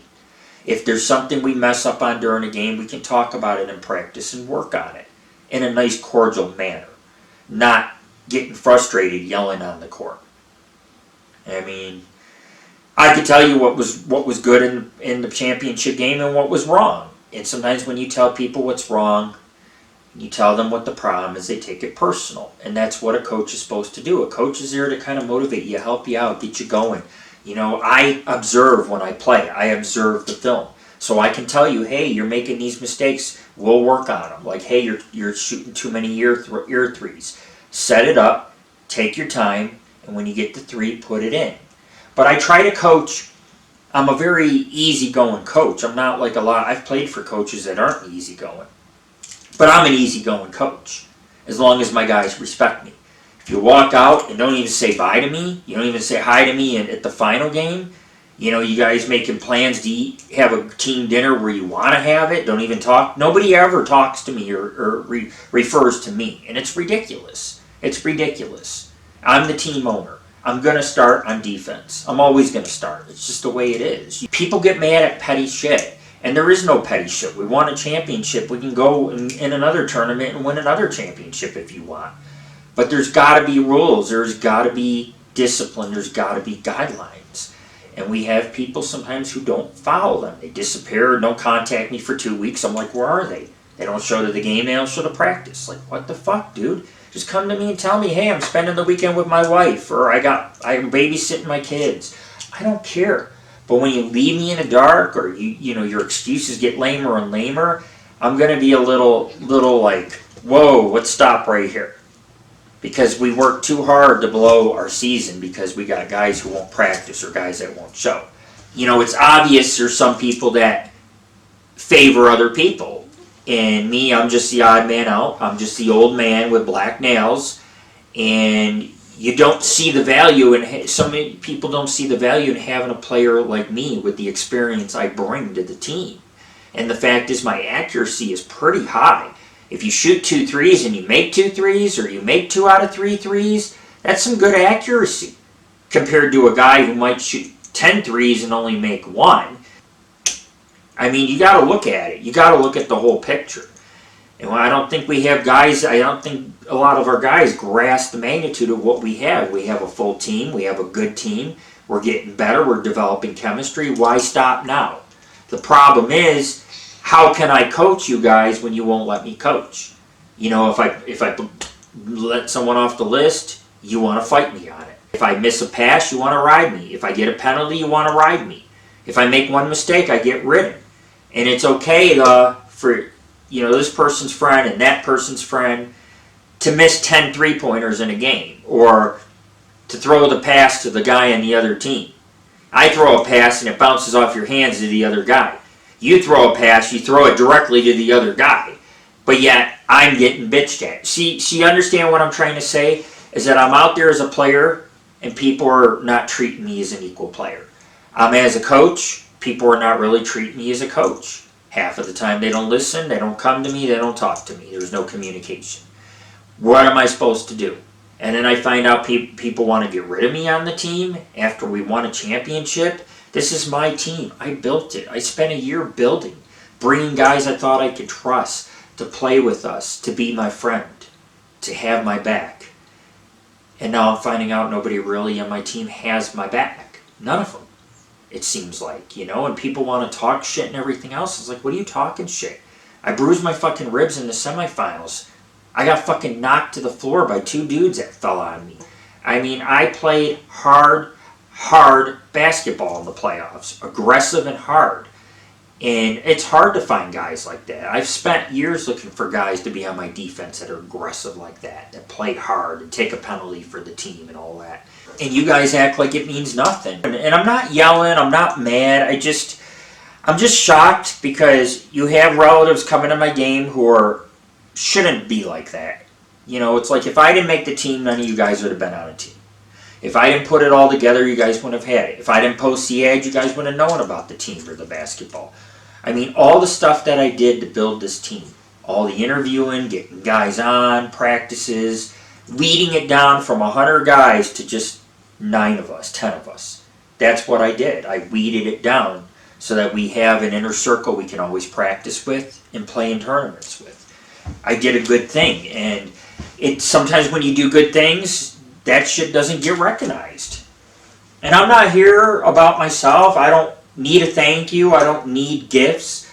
None of that. I guess I feel like running a team that you as the coach and owner should always be respected. I was on a team where the coach and owner was well respected.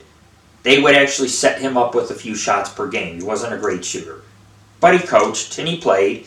And they set him up and they'd say, hey, coach, what do you think we should play formation-wise? Hey, coach, what's the line? What are you starting with?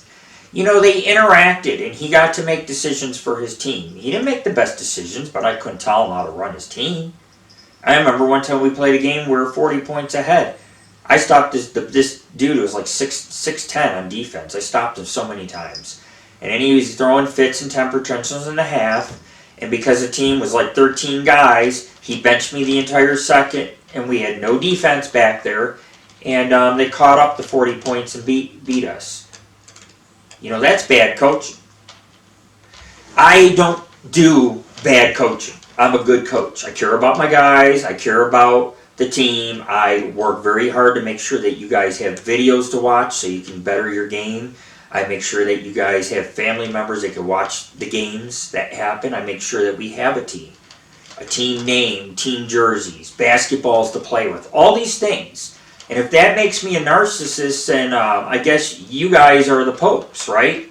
I mean, think about it. I'm never going to be perfect, but you know, you watch enough basketball, you can kind of see that I'm a decent, well-rounded basketball player. And when you turn around and you just don't listen to wisdom, it's very frustrating. Like, you should always listen to some of my plays and try some of the things I suggest, because I might be old and limited to jumping and slam dunking, but I know how to play this game and I know how to play it good.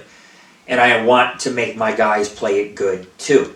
But you can't play it good when you have 2-3 guys, and they're doing what they want. And this one's throwing up multiple threes, and then you got the crowd booing me, and the refs against us, and it's just so much stress for me. And do I want to continue to coach and be under that stress? I don't know. I can tell you, if I come back for another season, there will not be an assistant coach. I'm done. I tried to give that position to Big James. I appreciate him trying to help, but you guys don't run shit past me. You do stuff and you never run it past me. A lot of times I'm like in the dark, like, what's going on? The assistant's supposed to help me do plays and get the guys together and all that, and there's nothing wrong with having an assistant, but everything has to run through me and go through me. And then this season, a lot of times, things were not going through me. And, people were just playing what position they wanted or how they wanted or whatever the case. And sometimes guys, like in the finale, I had like half of the team walk past me, wouldn't say a word to me. And that affected our game, because when I was out on the court, you really didn't want to play with me. I was kind of like the odd man out, just sitting back on defense. And that kind of bothered me too. Like, you can trust me, you can pass the ball, I can make the threes.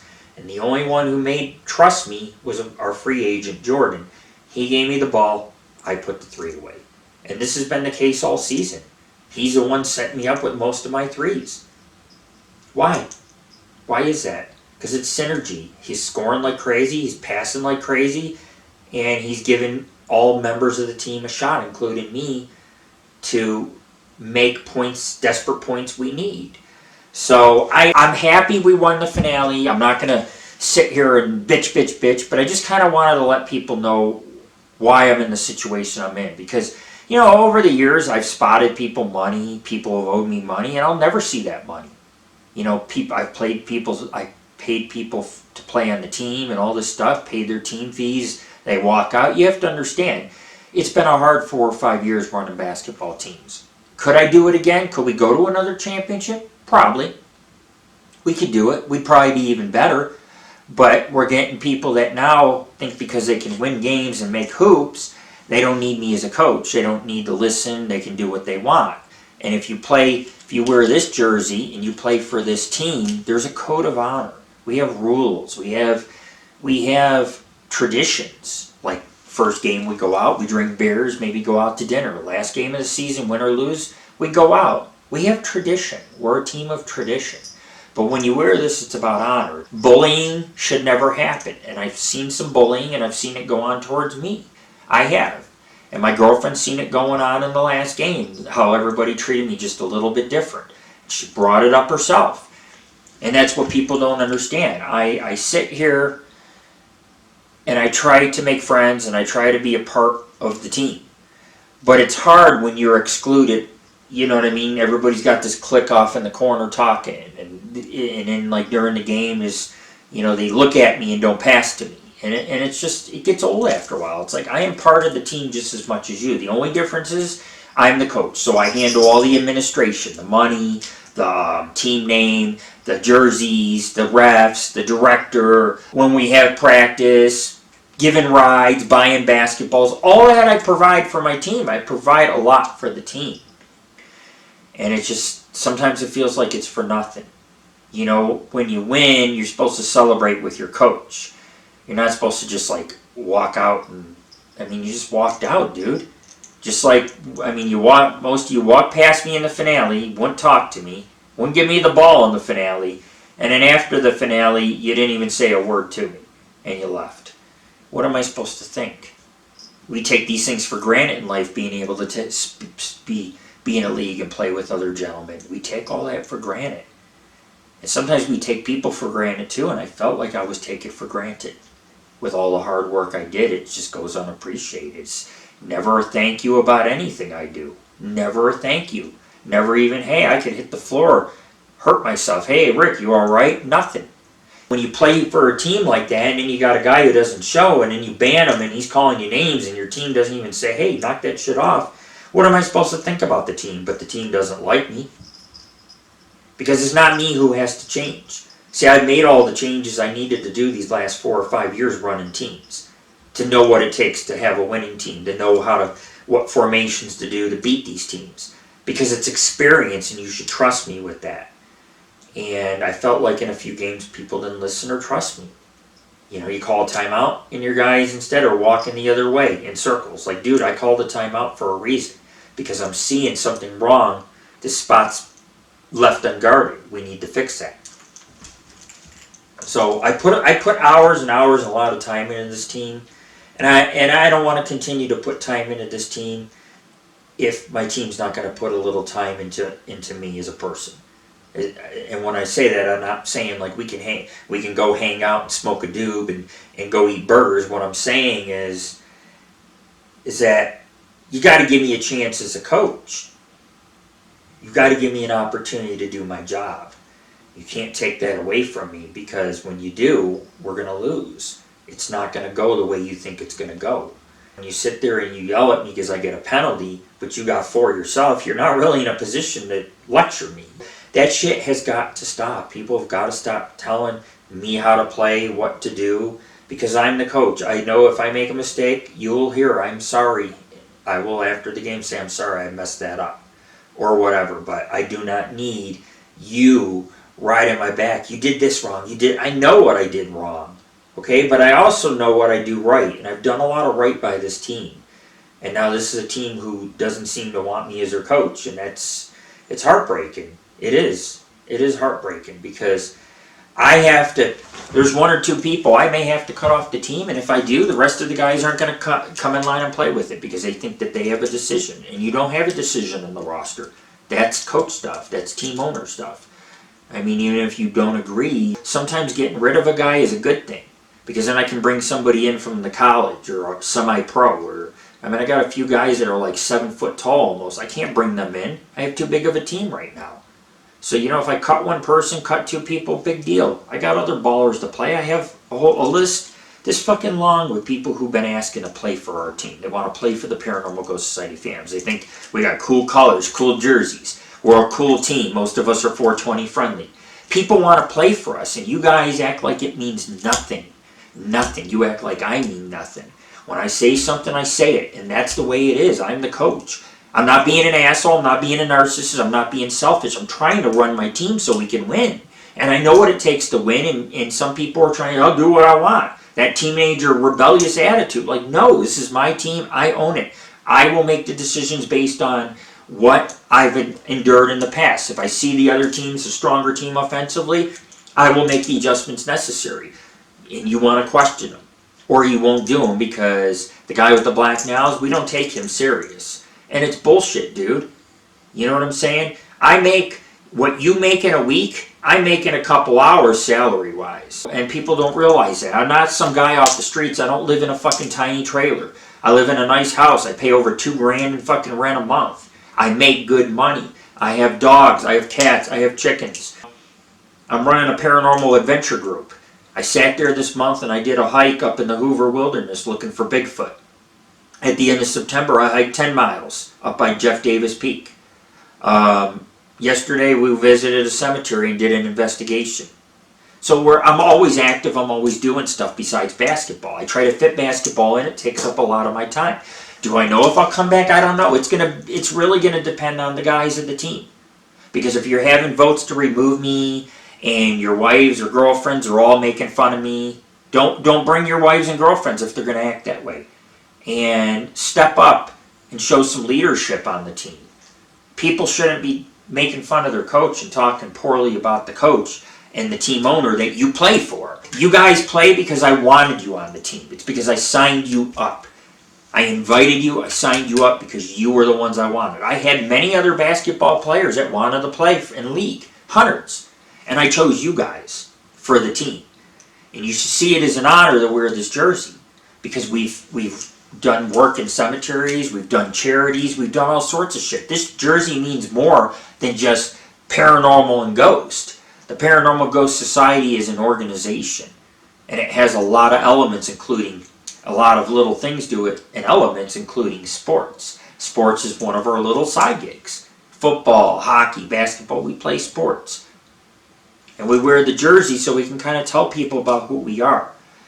So, if guys that don't want to get their jerseys, guys that are telling me how to play, guys that are yelling at me on the court, guys that are fighting through text because I got rid of one person and they don't want that person gone, but they're really not gone. They can still come to practice and play in the next league. And then we got this favoritism shit. Like I said, it's the finals game and you look up and ignore me. I mean, you totally would not, some people would not look at me in the finals or would not say bye. And it's like, dude, this is a team that we all led. As a team together, we went to first place. We won first place. There should never be no animosity. There shouldn't be hate or dislike or discontent towards any of us. We should be happy at what we accomplished. And I feel like some players took that away from me. I mean, I was going to take pictures. They took off. I took some pictures of some team pics, which I'll post. I'll include in this video. But most people just, after the team pick, they took off. They didn't say bye to me. I would have had them come on film and talk for a bit about their experience playing for the league. I didn't interview anybody. Everybody took the fuck off after. And it wasn't just taking on off. It's like, it's just that coldness. I've been getting a lot of coldness from my guys the last couple games. And it's like, you may not like my decisions, but I'm the coach. And the decisions I make, I do what's best for the team. The team comes first. So any decision I make is for the team. It's not because it's for you or for your benefit. And I'm not going to do stuff that's going to make you smile. It's like being a manager and you write somebody up. Love me or hate me, I'm still your manager and I'm doing my job. It's the same thing with a coach. I remove you from the team, I'm doing my job. That is my job. Fixing the roster, getting the team together. You're not always going to like your coach. You're not always going to like your grandmother or grandfather, your mom, your dad, your brother, sister, whatever. Your boss. You're not going to always, but you have to respect their decisions. If it's my decision that I want to pass 3 times before we shoot, that's my decision. Maybe I see too many air balls. It's just hard. I mean, I want my team to, I'm going to be moving probably in April or May. I want my team to stick together and continue to play in tournaments. I think it would be a good thing. I probably won't be there. I have 2 more tournaments with my team. I don't know if I'll play. I don't know if I'll practice. I don't know if I'll attend. Because it's heartbreaking to know that you played a good game in the finale and you got these people's girlfriends fucking saying shit. Because if they're saying shit, it means that they're learning it, they're getting it from the team. You know what I mean? The team is making fun of me behind my back and they're copying the shit. Because otherwise, if they weren't, they'd say, hey, that's my coach, he's a nice guy. That's my coach, he's worked with me. No, instead it's, who the fuck is that guy? That guy needs to fucking sit down. What kind of shit is that, man? I have every right to play in a finale just as much as anybody. I had to deal with kind of a hostile, negative feeling from people. Certain players wouldn't talk to me, say hi, say bye. You got the people in the stands being a jerk. And then people wonder why I'm the way I am, how I'm just real edgy about stuff, and it's like, because man, I go through this shit all the time, every year, just new people, but it's the same story every year. Last year, a little bit last year, or the year before that, well, I think it was last year, we had, it was last year, we had league games, and one of the dudes went to sit on the bench with his girlfriend where my camera's filming. I hate this team. This is the worst team ever. I don't want to play for. I mean, I kicked the dude off because he was like bashing team members and bashing the team. And some people didn't like the decision, but it's like, look, dude, he's on the bench making fun of this team. He doesn't deserve to be wearing the red or black jersey. He doesn't. So you got to see my dilemma. I've been through a lot of shit. I don't want to go through it this season. And when Shannon stopped coming, I was going through it in a sense. And then people get mad at me. Well, let's have a vote. I think we should vote because they all want to vote him back. And it's like, it doesn't work that way, dude. If I don't want somebody on my roster, I'll remove them from my roster. If you all want to leave, I'll find new guys to play. I don't want to, but my team needs to realize we have something special here. Now you got to take care of it. You're a champion yesterday, but today you're a defending champion. And any break in the team will ruin that flow we got going. When you start getting people quitting and stuff, it ruins the chemistry we spent months and months building at the MAC. Why would you want that? And so we got people who are trying to get rid of me, and it's like, look, man, I've had quite a few threes and assists this season in basketball. In the playoffs, I had a nice layup. I came out and I performed and did what I said I was going to do, which is block the inside the key in front of the hoop. And I kept the scores down and I did my job. And then you turn around and you find out that people they don't want you on the team, they don't care for you, they're laughing, and it's like, look, man, I bust my ass out there. But so do you. And you wouldn't like if my friends came and made fun of you and booed you. You wouldn't like if I had all my friends playing and we decided not to pass to you, but you're standing at the key. Think about those things. Try putting the shoe on the other foot. Think how you would feel if you coached this team and you called a timeout and everybody walked away from you in the middle of talking. How would you feel? How would you feel in the playoffs if you didn't get a shot at SNC to get a shot and you stood there waving your hands and nobody would give you the ball? How would you feel? How would you feel if fans, girlfriends, people, this is a family event. There's no need to be mean or bully anybody or make fun of anybody. And you got this person's girlfriend being a loudmouth, saying horrible things that you shouldn't say. I don't care what a person looks like. Every guy that goes out there to play basketball, kudos to them. It's not easy to go out there and jump 100 times or to run a full length of a court or to put a basketball 30 feet away in a hoop. It's not easy to do. And, I don't know if I'll coach again. I don't. I have other sports I want to coach and win at. I want to win a basketball and a hockey and a lacrosse championship. And I probably could do them all if I build the right team, just like I did with this team. Would I like to continue basketball with this team? It's going to be up to the team. You can hate me, or you could cherish the fact that I'm coming on video and I'm just putting it all out. You're not going to meet another coach like me. You're not going to meet another guy like me. I'm a very unique basketball player, but I'm also a very good coach. And I care about my guys. I want them to succeed. But when they do things that take away from them succeeding, I'm going to step up to the plate. And sometimes when you step up to the plate, you are the bad guy.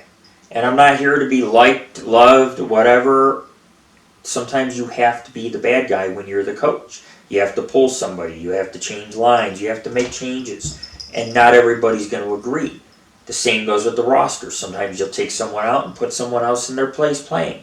The team may not like that. But that's the way it goes. Especially if I'm at a game and you don't make any baskets and then you're telling me I need to start getting more baskets. And I'm like, I haven't even had the ball in my hand to get baskets. Come on, dude.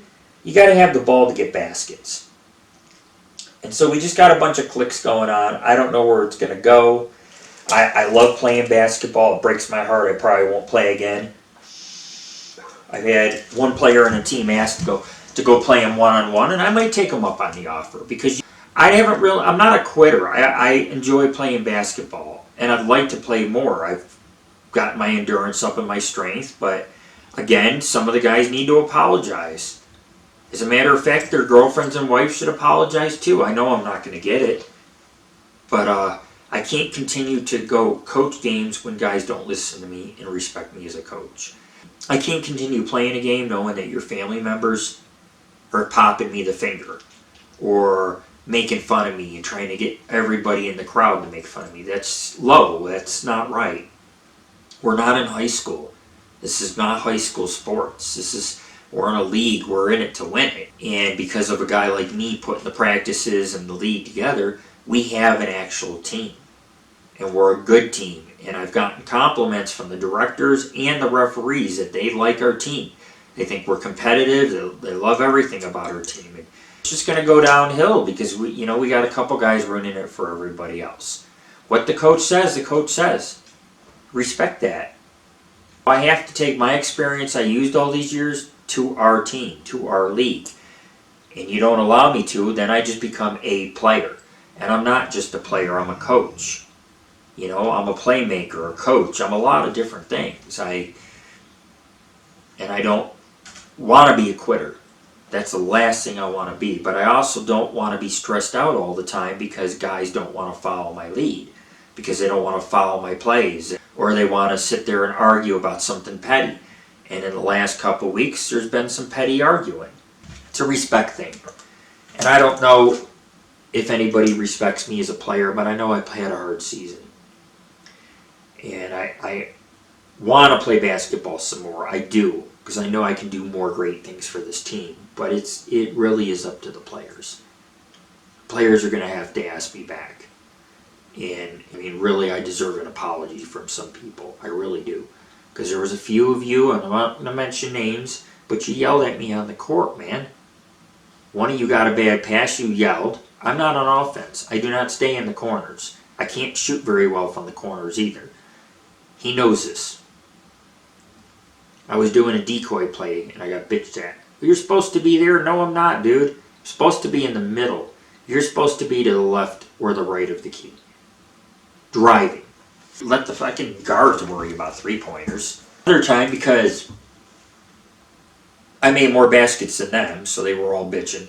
You need to make more than that. Really? I made 2 in a row, dude. Let's see you make 2 threes in a row. I doubt it. I doubt you will. I put $100 on it. $100. Easily. Make 2 back-to-back threes. Let's see how accurate you are in a game. You know what I'm saying? It's petty at the same time. It's stupid. And that's why I'm on film. This is the Phantoms post-game show, just to let everybody know we won our finale. Thing is, we won our game 35-51. We held a team in the 30-point range. And that's a low-scoring game, 30-something points. So our defense did the job. And I usually work a lot with defense on my team. Someone said, I was looking at my text, oh, you just keep saying hints, hints, hints. I don't hint at anything. Okay, there's no hinting. Okay, I save people the embarrassment by not mentioning their name in hopes that they'll listen to what I say and try to better themselves, better their game, better their attitude. Because I'm not going to sit here and pull you aside and say, hey, and embarrass you and treat you like your dad and say, hey, this isn't right, that's not right. But I let the whole team know, here's the issue, here's the problem. And it's up to you guys to fix it. And the first problem is people don't really respect me as a coach. Because when you respect a coach, you say hi to your coach, you say bye to your coach, you ask your coach. When you got questions, you come to your coach. You don't come to the whole team, you come to me if you got a question. Unfortunately, our team has kind of lost that, and we got to try to get it back, I guess. So I don't know if to my team, I don't know if there's going to be a dinner. I really don't, because like I say, if you're going to bring your girlfriends and your wives, and they were at the game making fun of me, why would I sit at a dinner table with them? It's just, I shouldn't have anything to prove to anyone. Because once you get to know me, you find out I'm not such a bad guy, and I'm probably a lot like all of you. But some of you don't even get to know me, so how can you even know? You don't. We practice, we see each other at practice, we see each other at games. We don't hang out and drink a brew together. We don't hike, we don't do none of that. And I'm trying to get more guys involved in hanging out and doing stuff because it's easier if we know each other to play basketball together. We'll play better basketball if we're better friends. Just saying. But my team has no place for people that want to cause drama. It's for people who want to show and play basketball. It's not for people who try to change the rules, try to change me, tell me what to do, try to run the show. It's not about control or running anything. This is volunteer. And I have to make sure our things are done right, because when our team doesn't act right, me as the coach is the one that gets punished. At the MAC, if my guys do something major, I get suspended. I get in trouble. Because they say you have to control your team, your guys, you are the team owner and coach. So I want you people that are listening to this, I want you to understand that there's a lot of responsibility on my shoulders. And it isn't fair that somebody tries to go in and redirect everything and change everything and do what they want. And one guy orders a jersey, takes the fucking website out. Like, dude, what's the point, man? You don't take the website out of the jersey. Advertising for us is important. We want people to know who we are. We do it through sports. And if you turn around and act all ashamed, do you really want to play for somebody you're ashamed of? If you're ashamed of me or my team, why are you playing for me? You know, just tell me, hey, I don't want to play, and I'll replace you with somebody who does. But this segment is going on after the game. I hope you enjoyed the finale. And this is the post-game show with Lord Rick of the Phantoms sports team. At this time, it's the Phantoms basketball team, because we just won in Division D at the Excel Christian Academy, from playing from August till the end of October. And we did very well in the playoffs, and we won.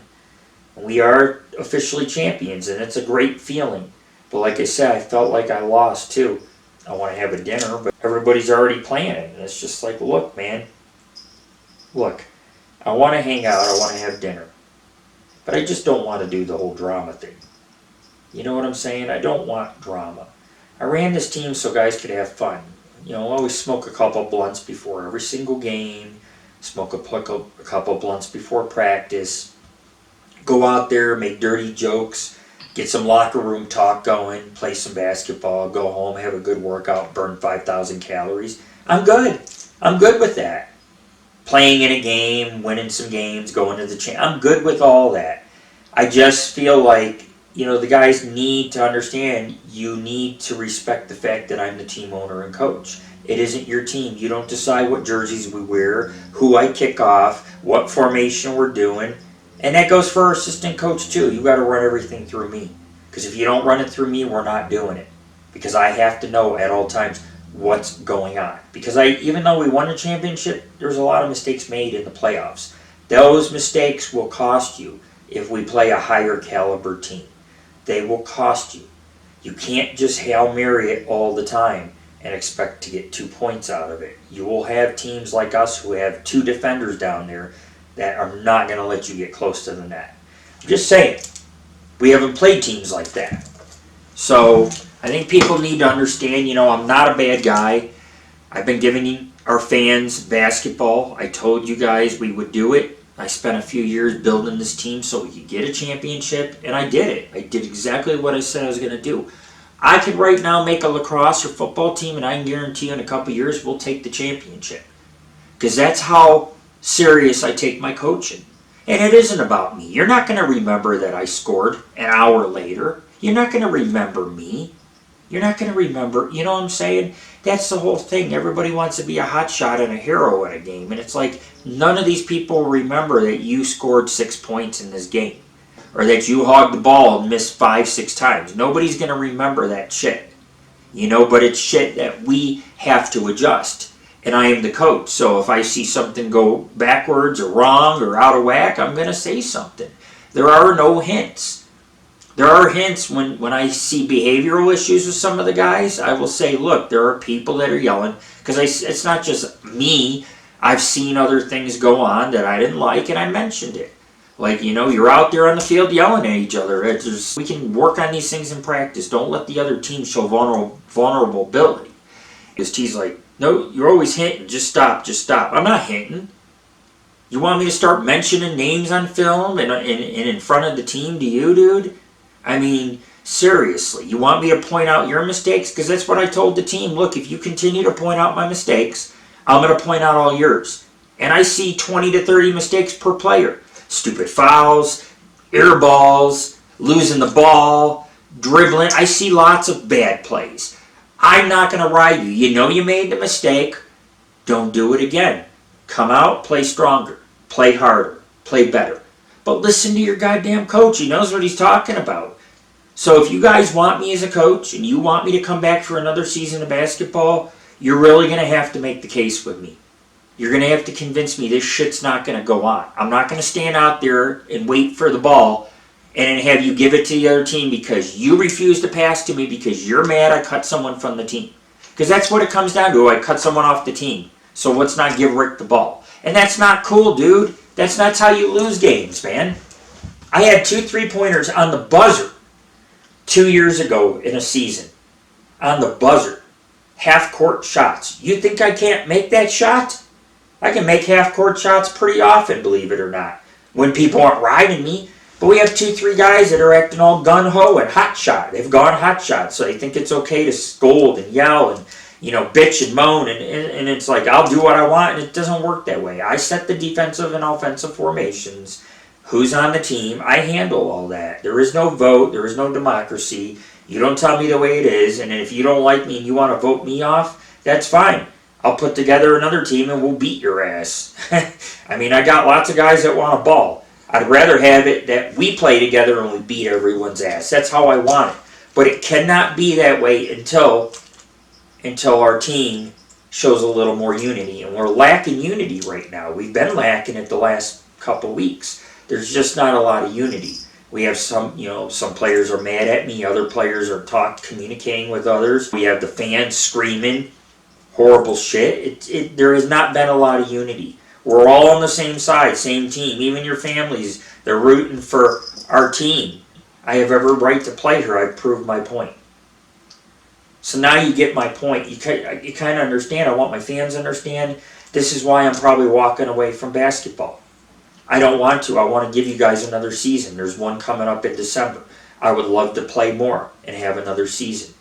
But it's really up to my guys. I mean, if they're really, truly behind my back sitting there trying to vote me off, to even think of a vote, to kick me off of a team I built, all the filming I do, all the stuff I do, to just take that from me, when I couldn't walk a couple years ago and I worked my ass off so that I could be on that court and run and block shots and play, that is not only bullying, that is just fucking, I mean, that's a betrayal in friendship, in team, that's not being a team player at all. That's basically saying, hey, I don't want him as my coach. I don't like that he's strict about this or that, or whatever the reason. And that's not right. You're not going to like everything about me. You may not even like all my coaching. But we won first place. And we won it because it was good coaching that went on. I was always putting out what we need to do before a game, what we need to work on based on the practice footage. And I was working with all of you on this, all of you, so we could be a better team. And some of you turn around and try to vote me off a team that's mine, that I own. These are my colors. This is my team name. I've had this team for years. Everybody knows that. And everybody knows, even strangers, even people that come to the games, they know how hard I work to put all this together to make it happen. The ads, the bringing basketballs, the spending the money, fronting people who don't have money for registration. All that shit I'm doing as a good coach. Giving rides to practice, giving rides to fucking 30 miles to the games. To have that lack of appreciation sucks. It sucks to be a coach. To have to deal with all the things. You guys get to go there, you just put on your fucking basketball shoes and you're out there playing. I got to go hand in the roster sheet. If there's a problem, I got to deal with the director. If there's a problem, I got to deal with the referee and tell him, hey, that's not, that wasn't a penalty, dude, and try to contest it. All this shit I'm doing for my team. The text list, the mailing list, the emails, we came out with these new logos for our jerseys, the Grim Reapers, about 6 months ago, or 4 months ago, I came out with the new one. Because it was in light of COVID, because we had 2 seasons canceled, and we were finally getting ready to play a season.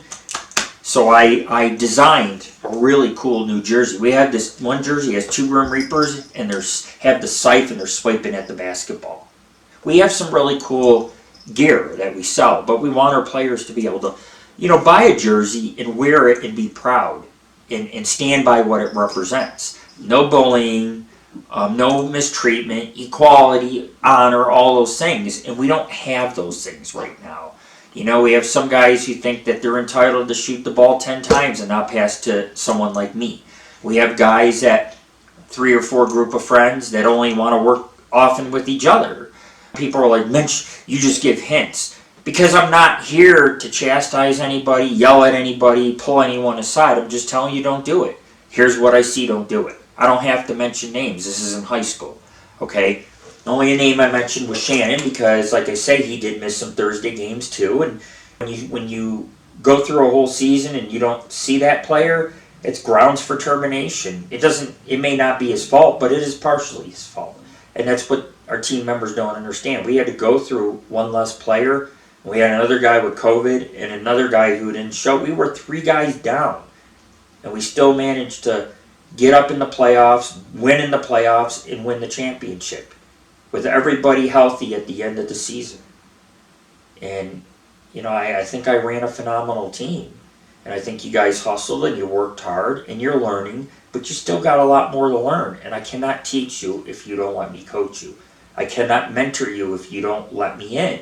This has got to stop. I don't care if there's an age difference or I'm white and you're black. I don't care about none of that. I'm there to do my job, which is coach you. I'm volunteering in the community. And you got to let me do my job. This little click and whisper and shit in the corner and people leaving after the playoffs. Because if you talk to me at the playoffs, I could say, hey, this is what we needed to work on. Then I don't have to text you because everybody's there. You know, just like before the game. If everybody got together before the game, hey, this is what we're going to do. Team lacks unity because we have too many people going in different directions. And all of them are just act like I'm just a guy they put up with. Or he's just here because he's here. And it's not like that. I own the team. I coach the team. And I am a figure of authority, and I can decide who plays. I can fire all of you and replace you in a day. I don't want to. I would like to keep the same team. There's 1 or 2 guys I really don't want on the team anymore because I'm sick of every game them doing the same shit. I lose the ball, they hound me. You need to make more passes. Really? You just fucking made a pass to the other team? Who's going to coach you? Who's going to tell you your mistakes? We don't do that in a game. And you can see the wrong in it. Because I'm a real moral, ethical coach. And I'm a straight shooter when it comes to coaching. So, if I see something wrong, I fix it. If I see a player getting mistreated, I fix it. If it's me who's getting mistreated, I bring it up. And I don't have to mention names. You know who you are. I mentioned, I gave you, I don't have to give you hints. You know it's you. I mean, come on. One of you tells me you tripped the guy in me, I get the penalty. You yell at me and tell me I should have put my hands higher. It doesn't matter. He already fell into me because you tripped him. It's a penalty. And then you yell at me about stupid penalties when your 2 or 3 friends have 3 or 4 penalties apiece. But you won't go up to the... You see the favoritism? Like I say, you won't tell them, hey, you fucked up that shot. Hey, you need to get more baskets. Hey, that was a bad pass. You don't do it to them. Why? Because some of you are personal good friends. So you don't do that to each other, but you do it to me because I am an outsider. We're not personal friends. We don't hang out and smoke pot. We don't party together. We don't do anything. And so, you know, it comes a point is if you don't really get to know the man that I am, you're not going to understand me. Why I do the things I do or why I make the decisions I make in basketball, but I make healthy decisions. I play safe. That way we win our games, we got a good defense, stop the other team, get enough points to win, and we move on. We have a good system right now. But I mean, there's a lack of unity. When you have 3, 4 players, they all walk out together and they don't even say bye to the coach. Or they walk in and don't say bye, or they just pass amongst each other out there, even though there's other guys on their line. It's that type of shit. It's just got to stop. And the only way I'm coming back is I need an apology. I got to have an apology from most of you. I mean, most of you have not had my back the entire season, and most of you really didn't totally didn't commit to me as your coach. You know, you didn't give me a chance, and I did good for you guys. I did good. You know, I got you guys together. We didn't have offensive plays for SNC. And I got you doing the crossman. But I taught you the crossman and showed you all the little different things we can do with that offensive play. So I must care. Because a lot of coaches, they don't even have practice. They don't even show the practice. They don't have a text list. They don't film so you can watch the film. They don't have anything. And I have all these great things that you guys can take advantage of. You know, we got our practices. I got basketballs. I got, you know what I mean? I have plays I can teach you. I can teach you how to be one of the most defensive teams and win all your games. There's a lot I can teach you. But my athletic ability is not as good as it used to be. I'm 46 years old with broken knees, a broken back, a broken ankle. Everything's broke on me. And I go out there despite my pain, despite how bad it hurts.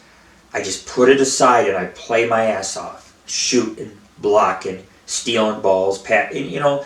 And that should be inspirational enough to say, hey, you know, this guy's my coach. And he's out there playing and working hard despite his issues. But instead it's the opposite. It's like people don't want me playing. You know, they get mad and they take out losing on me. They get frustrated, and none of it's my fault. I will coach you. It's up to you to listen.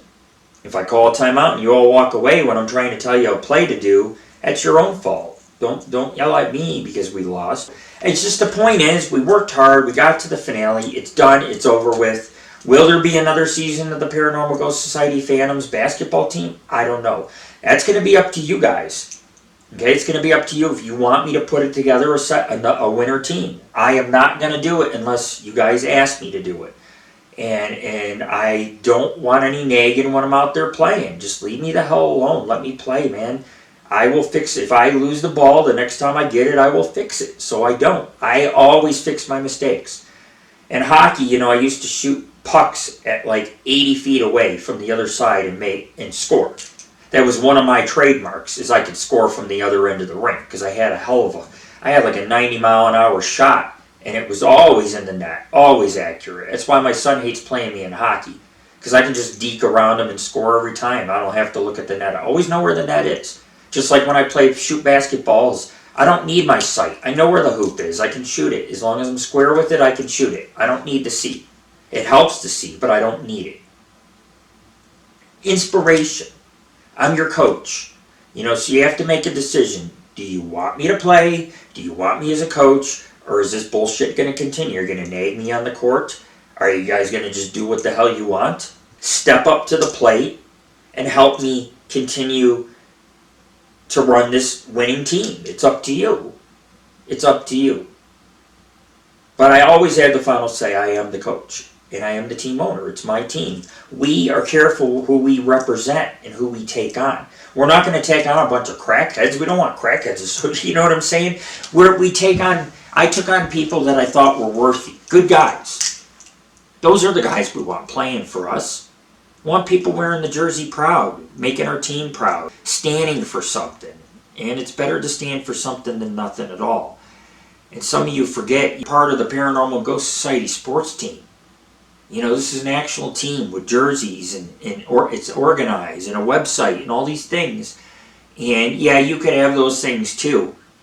But, you know, just try to keep that in mind is all I'm saying. I'm not angry. Just, you know, try to understand from a coach's perspective. I have enough stress as it is that I got to play in the game and perform. I don't need stress of coaching either, or stress of this. And a lot of players gave me a lot of stress this year. Not showing the games. I mean, we had one player disappear from 3 games. Didn't even really call off, man. We had another player that missed the last 8 or 9 games. You know, we had another player with COVID. And then we had the playoffs, which were real stressful, up in Spanish Springs, north of Sparks. So I was driving like 40 miles there, 40 miles back. That is commitment. And I wish that our team would understand, you know, you have me as a coach, it's a commitment. You're making a commitment to this team, to this jersey, to who we are. You're wearing it with honor, but you're also, you know, you're committed to me as your coach, because I'm here to guide you and train you and help you out. I'm not here to ride you, be mean, point out your mistakes. I'm here to say, look, this is what we got to do, and this is the way we'll do it, based on my experience. And you got to trust me. And there was a lack of trust this season. Some people weren't passing to some people. There was a lack of trust. There was a lot of lack of trust towards me. When the only player on my team that gave me the most trust was Jordan. And every time he gave me the ball, I got a 3, because he trusted me at the key. Because he knows I got a sweet spot, that sweet spot. So he tries to set me up in that sweet spot. You've got to trust each other. And if you don't trust me, why am I staying? If you don't trust me, you're laughing at me, you don't like my rules, this and that, why are you staying? Why am I even staying? Give me a reason. Why should I stay? Why should I have another team and coach more teams in the future? So other guys can have basketball teams so they can verbally abuse me? Or accuse me of stealing? Or point out how bad of a player I am? Or yell at me in front of the other team because I get tripped up and miss the ball? Stupid shit like that. I don't want to go through that anymore. I'd love to play another season. But that shit right here and now needs to die. There cannot be that shit going on anymore. Everybody needs to be warm, close. We don't have to be cuddly. We don't have to be huggable with each other. But we need to be close. We need to be a close team. And we all need to talk. Before the games, after the games, and through text. And not argue when I say something and try to rise up like you're fighting some bad guy. I'm not a bad guy. But I have words that need to be said. I'm very blunt of a person, which tends to offend people. Honesty does offend people, and I'm brutally honest, and I'm just being honest. I would like to fix this team. I would like to get it another championship, but this is no offense to the team or Big James or Little James, but I'm probably not going to come back. I cannot see myself coming back when people are trying to do shit behind my back. Trying to run the team behind my back, try to steal it from under my legs. That's not cool, man. I spent a year building this team. I worked hard at it. 2-3 practices a week, practicing by myself, working with some of you alone, because back then it was just 1-2 guys, 3 guys showing up. I put a lot of work into it. The jerseys, the website, the film, the team, all that. And we want to continue that and continue to build off our win and win again or come close to winning again. It's a good feeling. But we cannot do it with the cliques, the bullying, the tension. The players need to understand, look, if I cut someone for the team, please don't take it personal. There's a good reason why I might be cutting this person. Maybe I don't want to hear all his messages right before a game. Maybe what I'm doing is I'm bringing somebody else on the team who can play. I just want people to understand that. So this is a post-game show. I think I covered our season, a little bit about my past with coaching basketball, a little bit about the hardships. It's a work in progress, I guess. This may be my last goodbye for basketball, but at least it was a win. I spent a couple years, and we finally got a championship, and I knew we would get one. But I cannot continue to come to basketball and play when I have some dude that's being a piece of shit to me, because he was a piece of shit to me, and knowing my guys don't have my back or don't respect my decision. Or as a coach in practice, I want to play. I'll be like, okay, we're going to play 3s and 2s. Next we're playing the game, everybody's counting 2s and 1s. Or I'll be like, I want him, and him playing together. No, that's not going to work. It's always undermining me, always defying me. And a coach is not someone you defy, because when you continue to defy, I kick you off. Because I'm like, look, this dude doesn't listen. This dude doesn't respect my rules. I've been running a team for a long time. I know what works and what don't. And some of the stuff players want to do is outrageous, outlandish, and it's not going to work. We've tried shit like that with my other teams. Well, let's just stock the team with offense and no defense. Okay, good luck. And then the other team scores 10 straight points on us and we're 10 points down. We got to go by, when we run a team, I will take everybody's input, but I will always have the final say too and say, well, this is the way it's going to go. Based on what you guys say or what you think we might need to work on, I'll implement it. But as a coach, I would say I've been in a position where I've been kind of like being abused. You get abused by your players. They don't listen. They don't come to game. It just adds up. And it stresses me out, and this is why I'm at where I'm at. Like, should I continue to run the team, or am I going to deal with more people booing me? Should I run the team, or are they going to try to outvote me and get this guy on that I just kicked off? There's a lot of shit. And then I find out that they're trying to vote me off. That's really conniving to do. It's like I give you rides, I provide you basketballs, I pay your fucking league fees or your fucking I've played your open fees, and you turn around and you want to have a fucking poll to see if I can stay. What, I didn't earn my place in the championship? I scored 2 3-pointers, I had assists, I got a few hands on shots, keeping shots from going. And I had a hard, good game. And these people act like I know now that they won. Oh, we don't need to have him. He don't deserve to be on the team. Oh, my wife makes fun of him. That's all good too. I said, who treats somebody that way? Why would you ever treat even me that way? I'm a good guy with, I raised 2 kids that never beat me in a game of basketball in their life. It's why they don't play for me in league. It's why they don't play. Because they hate to lose to me because I give them a hell of a run. They can even get 1 point. We could play to 11 and they'll have 10 points. I'll be down by 8 and score the 3 and be like, game done. I'm really a country boy. I'm a mountain man, country boy. I've raised a couple kids. We used to play basketball.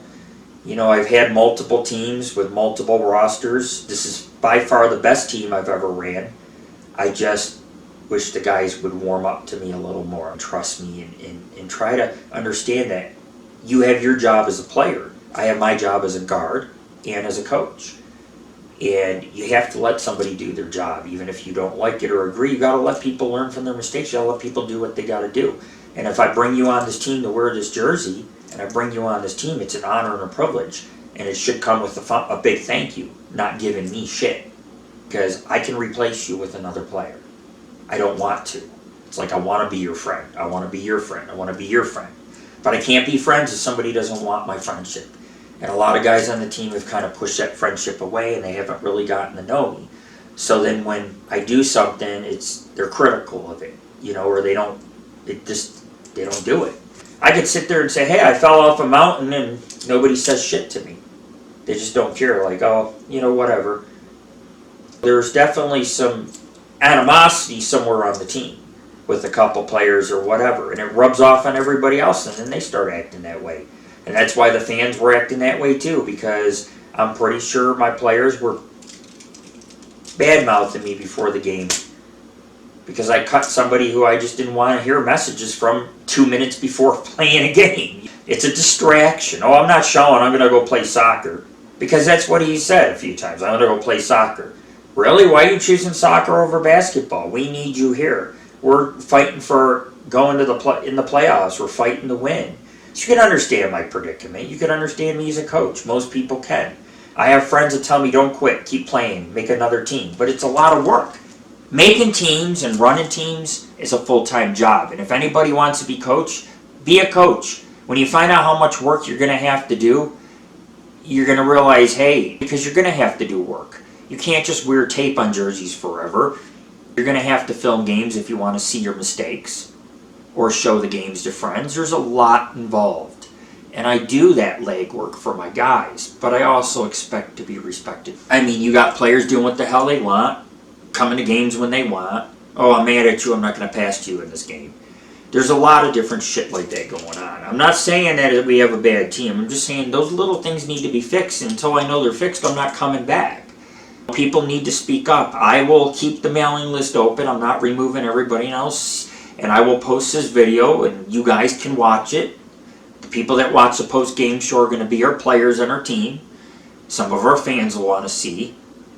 They'll want to hear about my side of things, I guess, as being a coach and the way the season went. I mean, we had some really terrific games. I'm not going to take any of that away from my players. There are games we played like pros. Good defense, good offense, a lot of great passes, but there's still more to learn, there's still more to do. This is just one season we played all as a team together. Imagine playing 2 more seasons. So if you want to play 2 more seasons before I move, like I said, some people owe me a heavy apology. Because we do things, you can always text me privately, you can always email me. We can talk. If you can't make the games, we can work something out and talk. If you need a ride, we can talk. Problem is, nobody comes to me and talks. Nobody opens up to me. And there's nothing I can do if you just pushing me away, because you're not going to listen to me as a coach, let alone call me coach. Not one person on that team called me coach. Not one person. And, the truth is I am your coach. I am the one that designs the offense and the defense. And I'm damn good at it. Am I perfect at it? No. But I've been a coach long enough to know how to win games. And we won a lot of games. We won all our playoff games. We won the finale. So I proved myself on this team. But I'm not going to beg, and I'm not going to sit here while people try to vote me off my own team. It's horrible. It's disgusting behavior. And honestly, I mean, If you do that to me, you're a slime ball, because I've spent a year trying to build the right team. And I've had some problems with a couple players, but a majority of the players are respectful. You know, like I said, I've had a couple problems with players, and I can't continue to host a team if these problems don't get fixed. Because why should I come, volunteer, play, put all this time into it, if people are just going to laugh at me or dismiss me? Do you see what I'm saying? I mean, the team didn't have a whiteboard. I bought a whiteboard. I bought markers so we could do plays in halftime and shit. The work that just goes into this, and the cost and everything else, and people just don't care. You know what I mean? It's a thankless fucking job. It's more thankless when you tell somebody something and it just in one ear and out the other. You know, because they want to go listen to somebody else. And it's like, you don't have any other coach. I'm your only coach on the team. You know, James is an assistant to help me. Okay, it's not the other way around. He doesn't get to decide what the lines are and shit. He can tell me, and I can say sure. And a lot of times I do say yes or sure. I'm a pretty easygoing guy. I'm going to go with what I know. And I've been in league for a while, and I know how to work. Know how to work our team so that way we can win games. And if you guys don't want to win games and go to another championship, then so be it. Don't bring me on as your coach. You don't need a coach. You don't need someone who is your greatest fan. Your greatest fan is me. I'm out there on the sideline cheering you guys on. I'm out there playing with you guys, cheering you guys on. I'm out there practicing for 3 hours, 15,000 steps. That's how many I do in practice. Sometimes 15. One time 18,000 steps in practice. Full court, as we play full court. So, what else do you want me to say? What else more do you want from a coach? I mean, you want to fight me on my decisions, and that's not cool. You know, if I want to, it's by mailing list. You know, you want to text a guy, you can text him privately. I mean, come on, dude. But I'll leave the mailing list as it is. He wants to stay and wait to the MAC, wait till there's no ball at the MAC, because COVID, they may not do it. They canceled Reno's basketball because of the mask restrictions, mask, social distancing, so because anything run by the city is usually canceled. And what we played for was an organization that does not work for the city. They're not run by the city. They just use facilities to host sports at. And we got hosted at Excel Christian Academy for a full season where we went in Division D. We conquered our teams. We went to the playoffs. We won big in the playoffs. And we are champions. Be proud of it. I'm proud of all you guys that played. I am. We still need to do more work. But it's up, like I say, it's up to you guys. I'm not going to be joining any basketball practice or games or even opt to get a team, because I can get another team for the winter season. I'm not going to do none of it until I know for sure the issues going on are fixed. And that's all I want to know, that they're fixed. If this shit's not going to happen again, you're not going to yell at me on the court. You know, you're going to be more proactive when I bring plays forth, try to learn them, play them. You're not going to miss games. There's a whole bunch of rules I have. But I promise you, if you follow the rules, you'll be rewarded. You'll win. You'll be a champion. And that's what we really play for, right? We play to win. We try to win the teams we go against. And we can continue to win, but everybody's going to have to be on the same page. I can't have your wife screaming at me, starting shit with my girlfriend. First game she comes to because she's tired of that shit, and that's all she sees is people making fun of me. What the fuck, dude? You know, that was special for her to come to the championship game. And to see that just broke her heart. She's like, I'm not going to dinner with these people. You know what I'm saying? So try to understand what I'm saying here. As a coach, from my side of things, I really wasn't treated very fairly or well. I wasn't. I asked the guys for gas money. Nobody gives me gas money. It cost me like $40 to go to Sparks every week I play a game. I make good money, but I'm not rich. $120 to fill my gas tank. I fill it every week, twice a week sometimes. So, you know, it's not chump change having over $2,000 in rent, $1,000 in bills. I'm living beyond my means right now. And we got guys who just, I'll take a ride. Dude, why don't you give me $10 in gas, man? It's a lot of things. And that's why I'm like, should I continue to coach? I got asked back, should I continue a team? Should I bring all new guys, try different guys? Should I use the same guys, maybe cut a couple out? Because there's one or two that just kept riding me. And he was making mistakes. He gets 2 penalties in a row. I'm not on him saying, hey, you need to stop the penalties. I get one, I get yelled at. It wasn't even my fault. And when I say yell, I mean like basically someone comes up to me and they're just like basically like hostile. Like, oh, you need to get more puts, you need to do that. And it's like, you're not my coach. You don't tell me what I need to do. I will perform and do what I need to do every single game. My head's in it every single game. Only time my head's not in it is when I have all this drama and people telling me what to do and shit. So, we had issues on our team all season. I fought them. I battled back.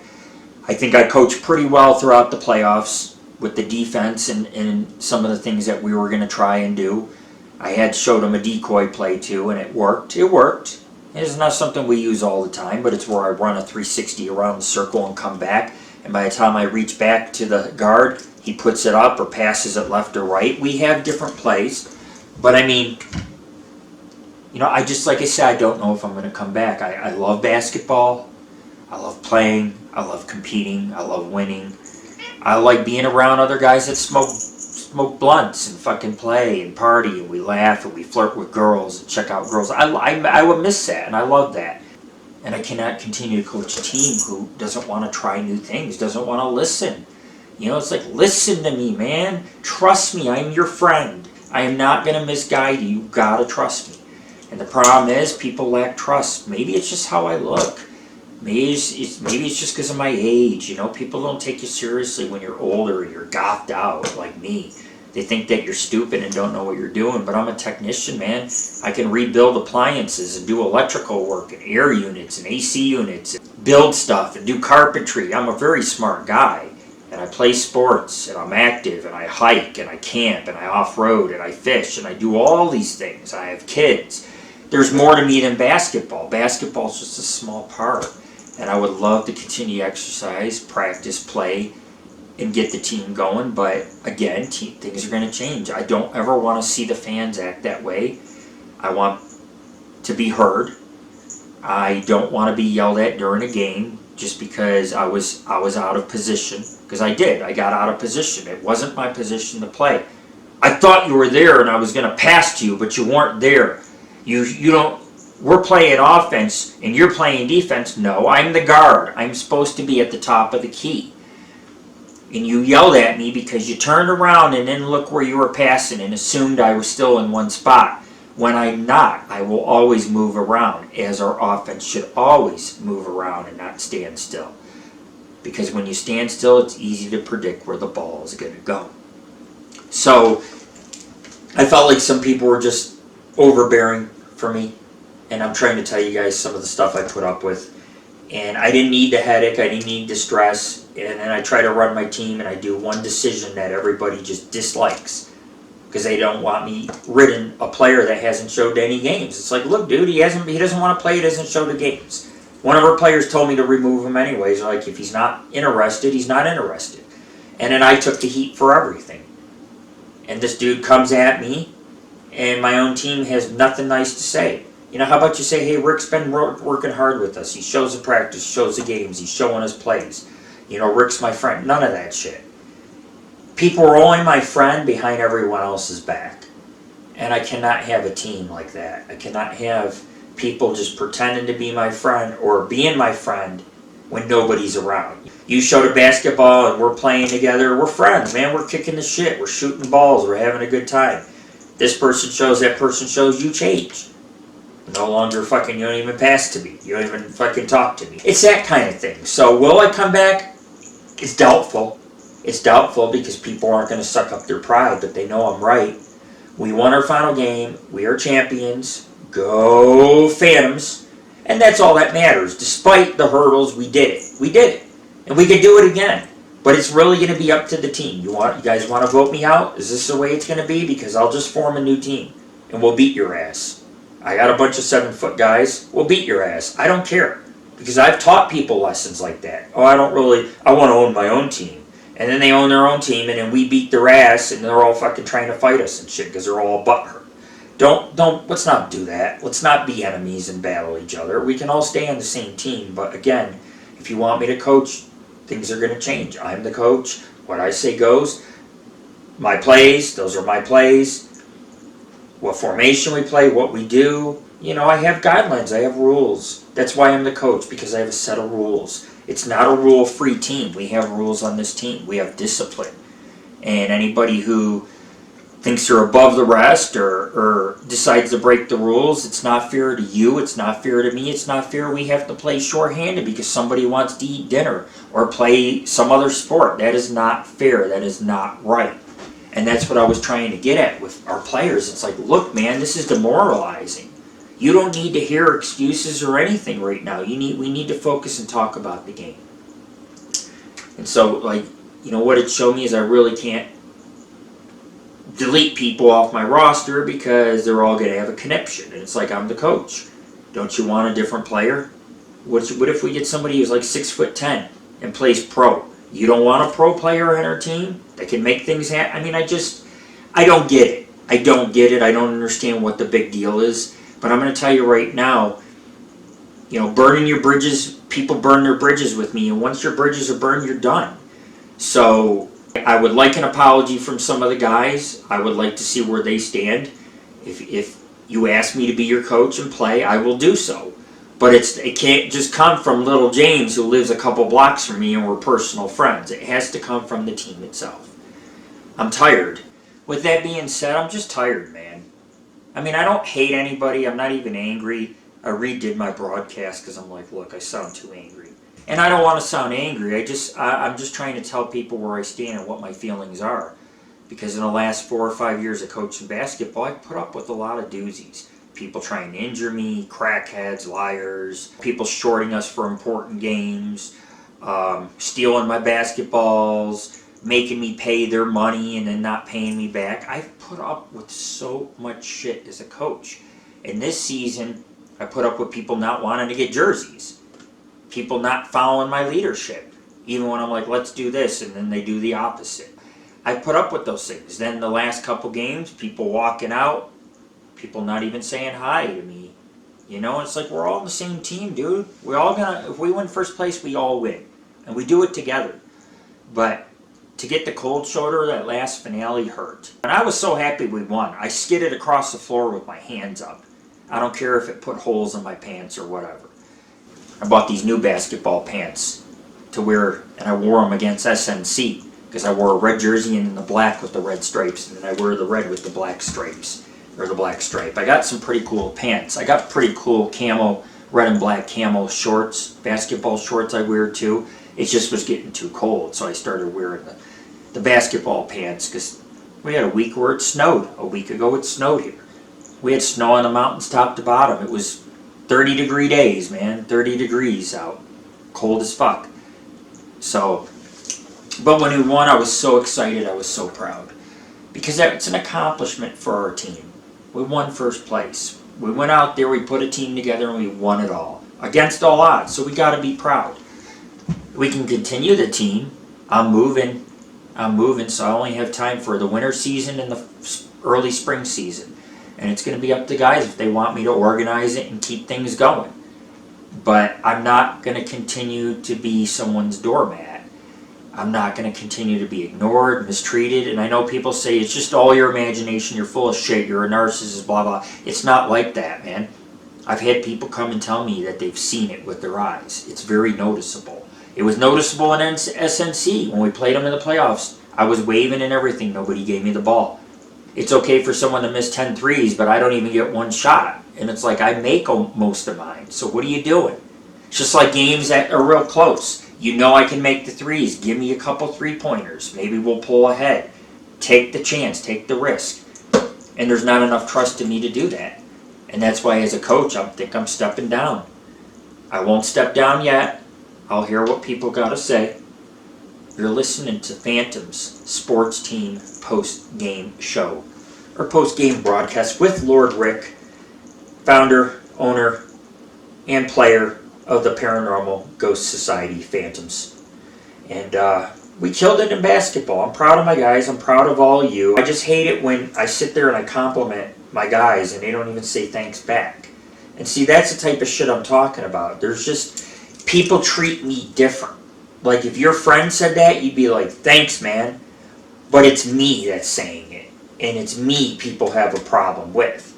Whether it's my brutal honesty, the way I look, whatever, you don't trust me, whatever the case is. But I did what I said we were going to do, which is go join this league, go to the tournament, go to the playoffs, and win it all. And we did it. We did exactly what I said I was going to do, coach-wise. So think about it for a second. Think about it. Because you got people that are like, I'll just form my own team, blah, blah, blah, kick him out. Think about it. We did that together as a team. As a team. All of us played a part. Do we really want to change what we built? Do we want to topple what we built? We built this team, all of us, together. But the fact remains is the one thing you're not going to be able to change is I am the coach and the team owner. And you can quit if you want. You can be a quitter.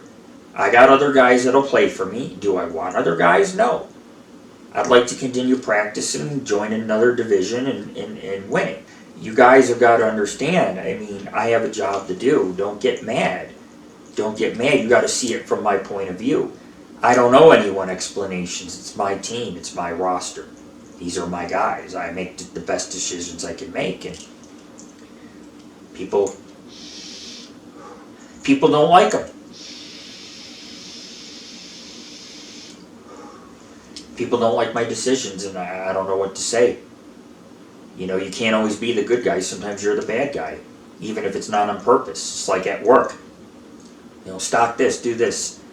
Oh, you didn't stock it? I got to write you up. You're forced to be the bad guy. You have to do it. It's your job.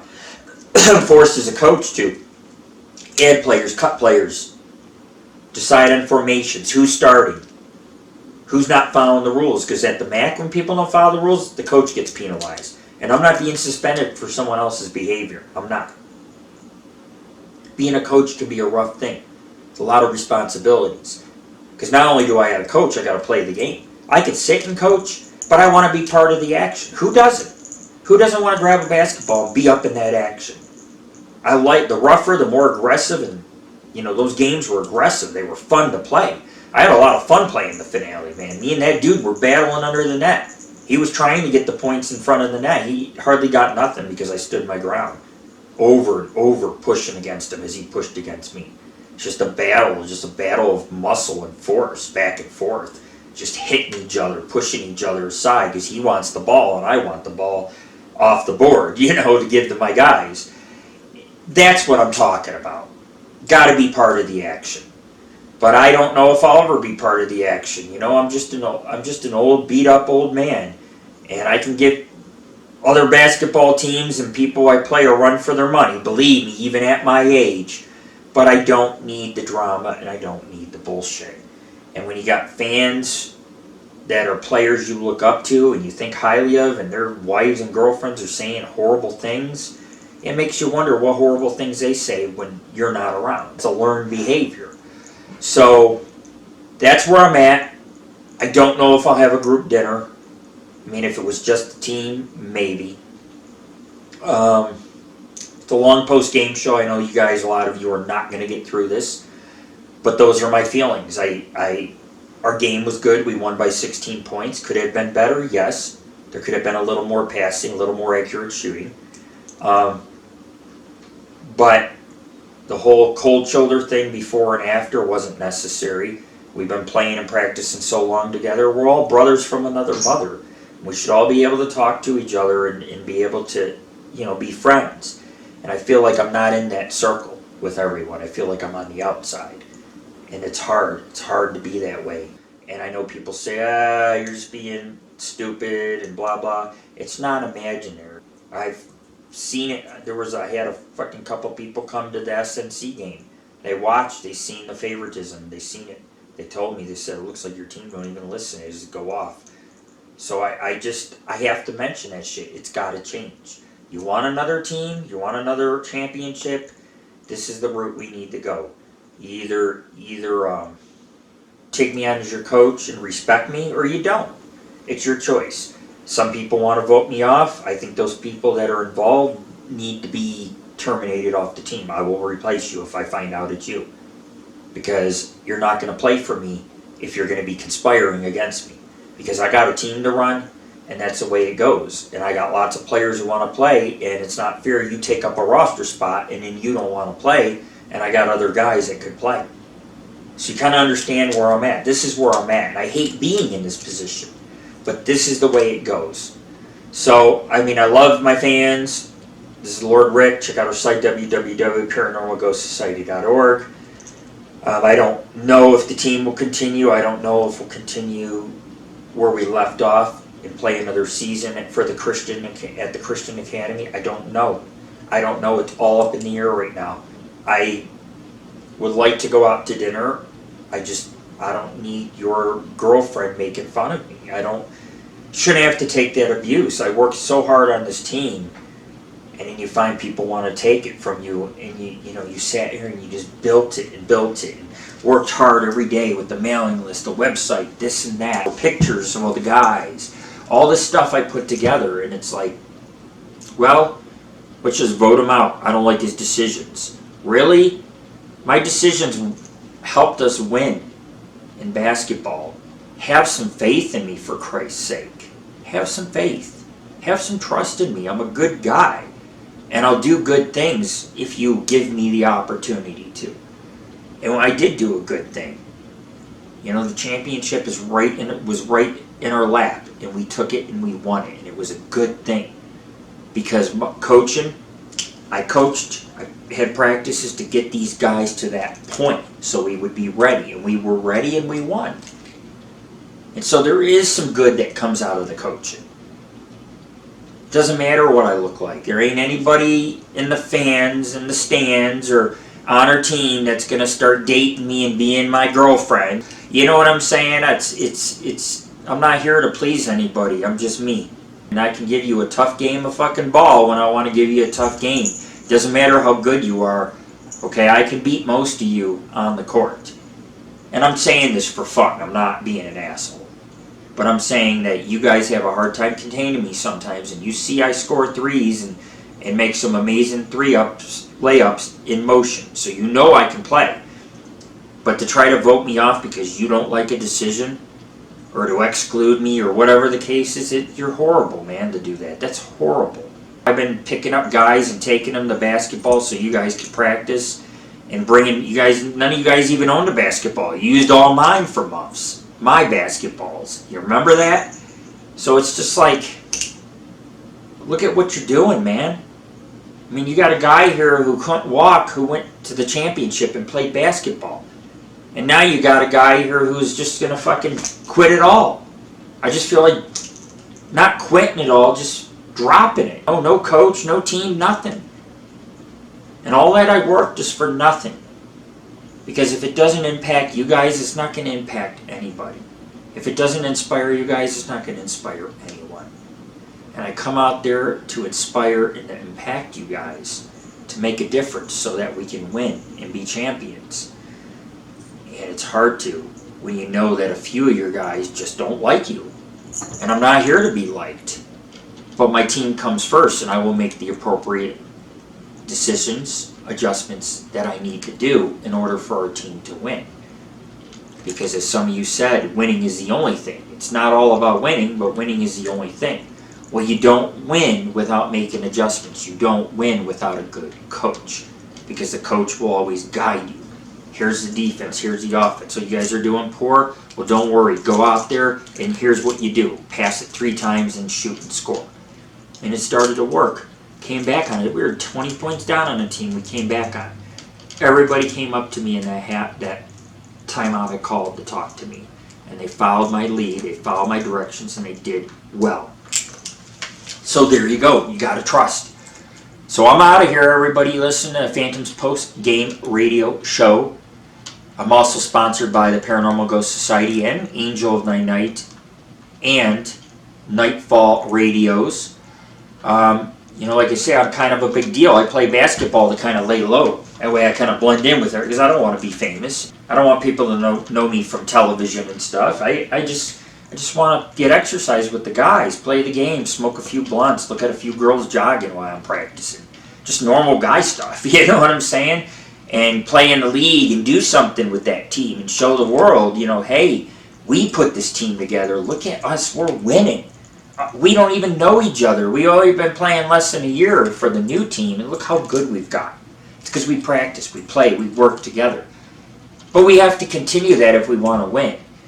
And as long as people hate me or won't respect me or whatever the case is, it's going to be some dismal times with basketball because I'm just not going to practice or play or host a team. The only way I'm hosting a team and coming back to practice is I need to hear from the team itself. So you guys got this, you know what to do. You want me to play, you want a team, you're going to have to tell me. Otherwise, there are some members that probably I just won't have back. We'll just get rid of a few people, and I got a few friends of friends, and I'll bring them in. I have free agents too. Everything's up in the air right now. So I don't know if I'll play again. I may frame this jersey or whatever. I want to come back. I just don't know if I can. So when you listen to this message, try to understand where I'm coming from. Okay? Because I want to come back. But it's people that ruin it for other people. And if I'm going to continue to get yelled at, and people aren't going to listen to their coach, and people are going to give me the cold shoulder and the stink eye, and fans are going to be booing, and then you have others that want to take over and say, we're doing this, we're doing that. No, man. It's not how it works. I'm the coach and the team owner. And you knew when you signed up, I had rules. I didn't drill you with rules because they're common sense shit. You show the games. I don't care if you like me or you don't. But the fact is, I'm still your coach. And, until you learn to call me coach, I'm not playing. I'm not playing. You think, I know how to play basketball. I don't need no coach. Especially him. I know what you guys think. I know. It's easy to say that. Like, I don't need no coaching. But we all need coaching. We all need work playing the game. Even I need practice so I can continue to shoot threes like I do. And you get some people who are like, I don't need to listen to him. I know what I'm doing. And you don't. You haven't seen shit. Try playing a team that scores 140 points a game. There are teams like that. Try playing a team like that. I have. I speak from experience, and you could choose to listen or not. But I will not be disrespected on my very own team. I want people trying to stage a coup like they're going to take it over. And it's stupid, petty shit. It's babyish. It's high schoolish. I don't need to listen to it. I don't have Shannon. I don't have any bad blood towards you or anything like that. I don't. I really don't. I know you're a busy guy. But you have to understand my position. And as far as a team, you either deal with it or you can quit on me. It's your loss. You want to quit? Quit. You want to be a quitter? Quit. I teach my guys to be strong. I try to teach them it doesn't matter if you're 50 or you're 25. You can play this game. But there's a lot to learn. And over the years, you gain that experience. I've had years of experience. My body's just no longer up to par. So you're not going to see me jumping 6 feet into the air swatting balls like I used to. Or dunking. But I'm still out there playing as hard as I can play. Running back, making sure I'm back on defense every single time. Every single time. Every single time. Most guys my age would be out there huffing, puffing, and walking. They won't be running back. You have a good player and you have a good coach. And you have both. But it depends on where we go from here. I can't put up with the distasteful behavior. And there is some. It's not a lot, but there is some. It needs to go. Like, I can't show up to practice and say, we already made teams. No, dude. I got to make sure I work with certain people so that on defense, they set me up and I can get practice in for my three-pointers. I'm a smart guy. And I wish people would understand that sometimes you're too smart and people have a hard time accepting that, I guess. People have a hard time accepting someone. Brains offends people. Honesty offends people, and I'm sorry.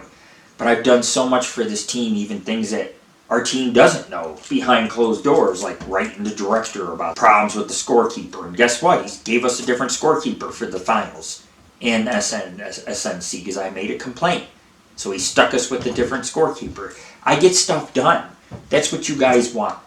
But I cannot sit there if one of you don't like me or don't respect my decisions or don't have my back or you just don't listen to me as a coach. It only takes one of you to deter me from not playing. And right now we have about 4 or 5 doing that. So it's hard for me to come back. Because if I come back, is it going to be more of the same? Is it going to stress me out? The fan's going to boo me? Start shit with my girlfriend? I have all these thoughts in my mind. We've been practicing twice a week forever. We join a league, we win the tournament, we win the playoffs, we win the finals. And not one of you shakes my hand, says bye to me hardly. But it's okay. It's okay. If that's the way you want to be, fine. But if I was playing for a team and the coach was working hard on this team and we won first place, I'd have to shake the coach's hand. I'd have to thank him for letting me on the team. I'd have to thank him for being my friend. These are things that we need to not take for granted. And you guys have taken the team for granted. Slightly. I mean, you understand what our potential is and what we can do. But at the same time, what you don't understand is that we lose as a team, we win as a team. There are no cliques. We're all equal on this team, just like playing time. Equal playing time. That way your legs are fresh every 4 to 5 minutes. I'm not an idiot. I'm just a fair guy. A fair guy that's misunderstood because of how I look. So I'm out of here. Go Phantoms. You guys got the gist of the game. I mean, I told you a little bit about the games, the score. I'm going to be posting the game. This will be attached to it. Some people will watch it. People love my radio shows and my bloggers and vlogs and all that. So you guys will get a pretty good earful, and it might bore you. You might listen and say, hey, I understand why he doesn't want to play basketball anymore. It's because I'm always dealing with thugs, man. I go to the MAC to play basketball, some dude tries to start a fight with me. And then I'm out there and I beat the dude's ass at basketball, and then all of a sudden he wants to play basketball with me on my team. I'm tired of dealing with big egos, big heads, nobody having my back. I'm tired of people being mean to me. I deserve better. I'm a decent basketball player and loyal to a T, but I cannot keep doing this. I told little James I can't keep doing it. I mean, if fans are making fun of me too, I don't want to be out there. I don't want to go, you know what I'm saying? I don't want to be a coach when nobody's going to listen. They're just like, oh, we just ignore them, just say yeah. I want to be a coach that's respected and listened to and heard. Because when you listen to your coach and you respect your coach, you're going to get more out of your game. Because you're going to develop a bond with me. And I'm going to know where to put you and what position's good for you. It's hard being a coach. It's one of the hardest things I've ever had to do, to try to earn respect. And even when you score, that's not good enough. Even if you have a game, it's not good enough. Because people nowadays, that's the one thing they've lost, is dignity and respect. And I try to put dignity and respect into the team, into our team and what we do in the game. Even playing against other teams, we try to be a very respectful opponent. We play good, clean, solid basketball. But internally, there's some things that are broke. You got a couple team members who never want to listen to anything. We got some that show to practice when they feel like it. We got one that doesn't show at all. There's little fractures that develop. And the thing is that we've played basketball for a long time. It's something I've been trying to work on. I've wrote letters, I've sent out text, and we're pretty much back here to square one. So I'm not mad, I'm not hateful, none of that. I just wanted to say my piece while I smoked my vape. In the future, who knows? I might be running a different team. I might be running another team this winter. I don't know. I mean, there's a lot of things that depends on. Because I want to play, but I don't want to be going through all the stress again. People take out their emotions on me. We're losing, so then they start harping that I missed a pass. That kind of thing. It's like, I just don't want to hear that anymore. I made a mistake. You made a mistake. So what? People make mistakes. So it is what it is. But make sure you check out the Paranormal Ghost Society Phantoms Association and the Paranormal Ghost Society team. So I'm going to head on out of here and wrap up the show. But you can check out this video. It'll have the pregame show attached. You can check out the Paranormal Ghost Society. We're on, go to paranormalghostsociety.org. You can check out the Phantom Sports page on our website. It's paranormalghostsociety.org /PGS in capitals capital P and then lowercase Phantoms. So it's spelled capital PGSP, then HANTOMS. You can check out our sports page. You can check out other videos on the YouTube. You can see we're for real. Got a Facebook page, all that going on. And it's a lot of responsibility. We're starting to get a pretty big fan base too, but to go through what I go through, I mean, I've already raised 2 kids. Some people act like rebellious teenagers about shit. They don't want to try this, they won't do this, this is the way it is. I just, come on. It's like, dude, really? So, I'm going to get going. I think I'm going to go shoot some hoops at the park by myself. This is Lord Rick. Thank you for watching the post-game report as the Phantoms took on the Chevy Vettes. And we won first place. And I'll have a picture I'll post on Facebook. I have a bunch of pictures I actually took during the game. I have taken photos of the game, which I'll post with the video. And I'm going to take a photo to post on Facebook, in our Facebook Paranormal, in our Facebook in our PGS Phantoms section. Well, anyhow, folks, I'm going to get going. I'm going to shoot some hoops down at the park. Alone or not, at least I will be shooting some hoops. I mean, everybody can decide what they want to do or what their fate is. Personally, myself, I think some things are just not worth the headache. And right now, I feel like basketball is not worth much. It's not worth much if you don't have good friends to play with. It's not worth much if people are talking about you or laughing at you. And so it's hard. It's hard for me. Because I want to play, but then I don't want to play. I want to go through this. I don't want to go through this. It's a never-ending story. It's like the other team was mocking me before the game. Said, what, you never seen a guy with black nails? I'm Gothic, man. Alice Cooper, Marilyn Manson, all them black nails, man. You know, it's better to have some kind of color than have no color at all. Anyhow, I'm going to go play a game of hoops. And I'm not going to worry about any of this. Like I say, maybe some of you will come around and you'll talk to me like men. But, you know, overall, we won by 16 points. We put a lot of pressure on them. The defense was impeccable. But, I mean, if people were doing what they were doing, then they're not real friends. I started this league. I started doing the basketball to make friends, to get other dads out, that kind of thing. And it's worked. But we've had some shady people, too, and some idiots and problem causers. Not so much this team. This team's been pretty disciplined. They show up practice. They work hard out there. It's just that there's a coaching communication issue, and they forget that I'm the owner and coach, so shit's got to go through me, and if decisions go through me, and you will not always like them. But I am the team owner and the coach, and this is my jersey and my team, and what I say we represent, we represent. Truth, adventure, and friendship is what our motto is. But when it comes to wearing this jersey, you should wear it proud. You know, this is a winning team. We've been around for 20 years. We've been on TV. Wear this jersey proud. Show it off. Wear it proud. If you're gonna play, you play. This is what it comes down to. If you're gonna play basketball, you play basketball. I mean, I'm not going to sit here and lecture everybody. I sat here for a few hours. I told you guys how I feel about the season. It was a good season. We lost a few games. They were close. But most of our opponents we blew out of the water.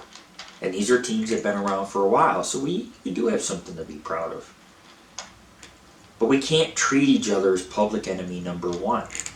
And some people want to treat me like I'm an enemy, and I'm not an enemy. I'm your friend. I'm your cheerleader. I'm your biggest cheerleader. I'm here to help you and guide you like an anchor. It's why I play the middle, because it anchors the team. I can go left, right with the ball or shoot a good 3 up and make it. I know what I'm doing. And so we got to have faith. We got to have trust. And I need to know that each and every one of you has faith and trust in me, and I have to hear it if I'm going to come back as a coach. This is Lord Rick. You're listening to Angel of the Night, Nightfall, and Phantoms post-game radio. Peace out, everybody. We're live from Carson City. And I'm Lord Rick, founder, player, coach of the Paranormal Ghost Society Phantoms.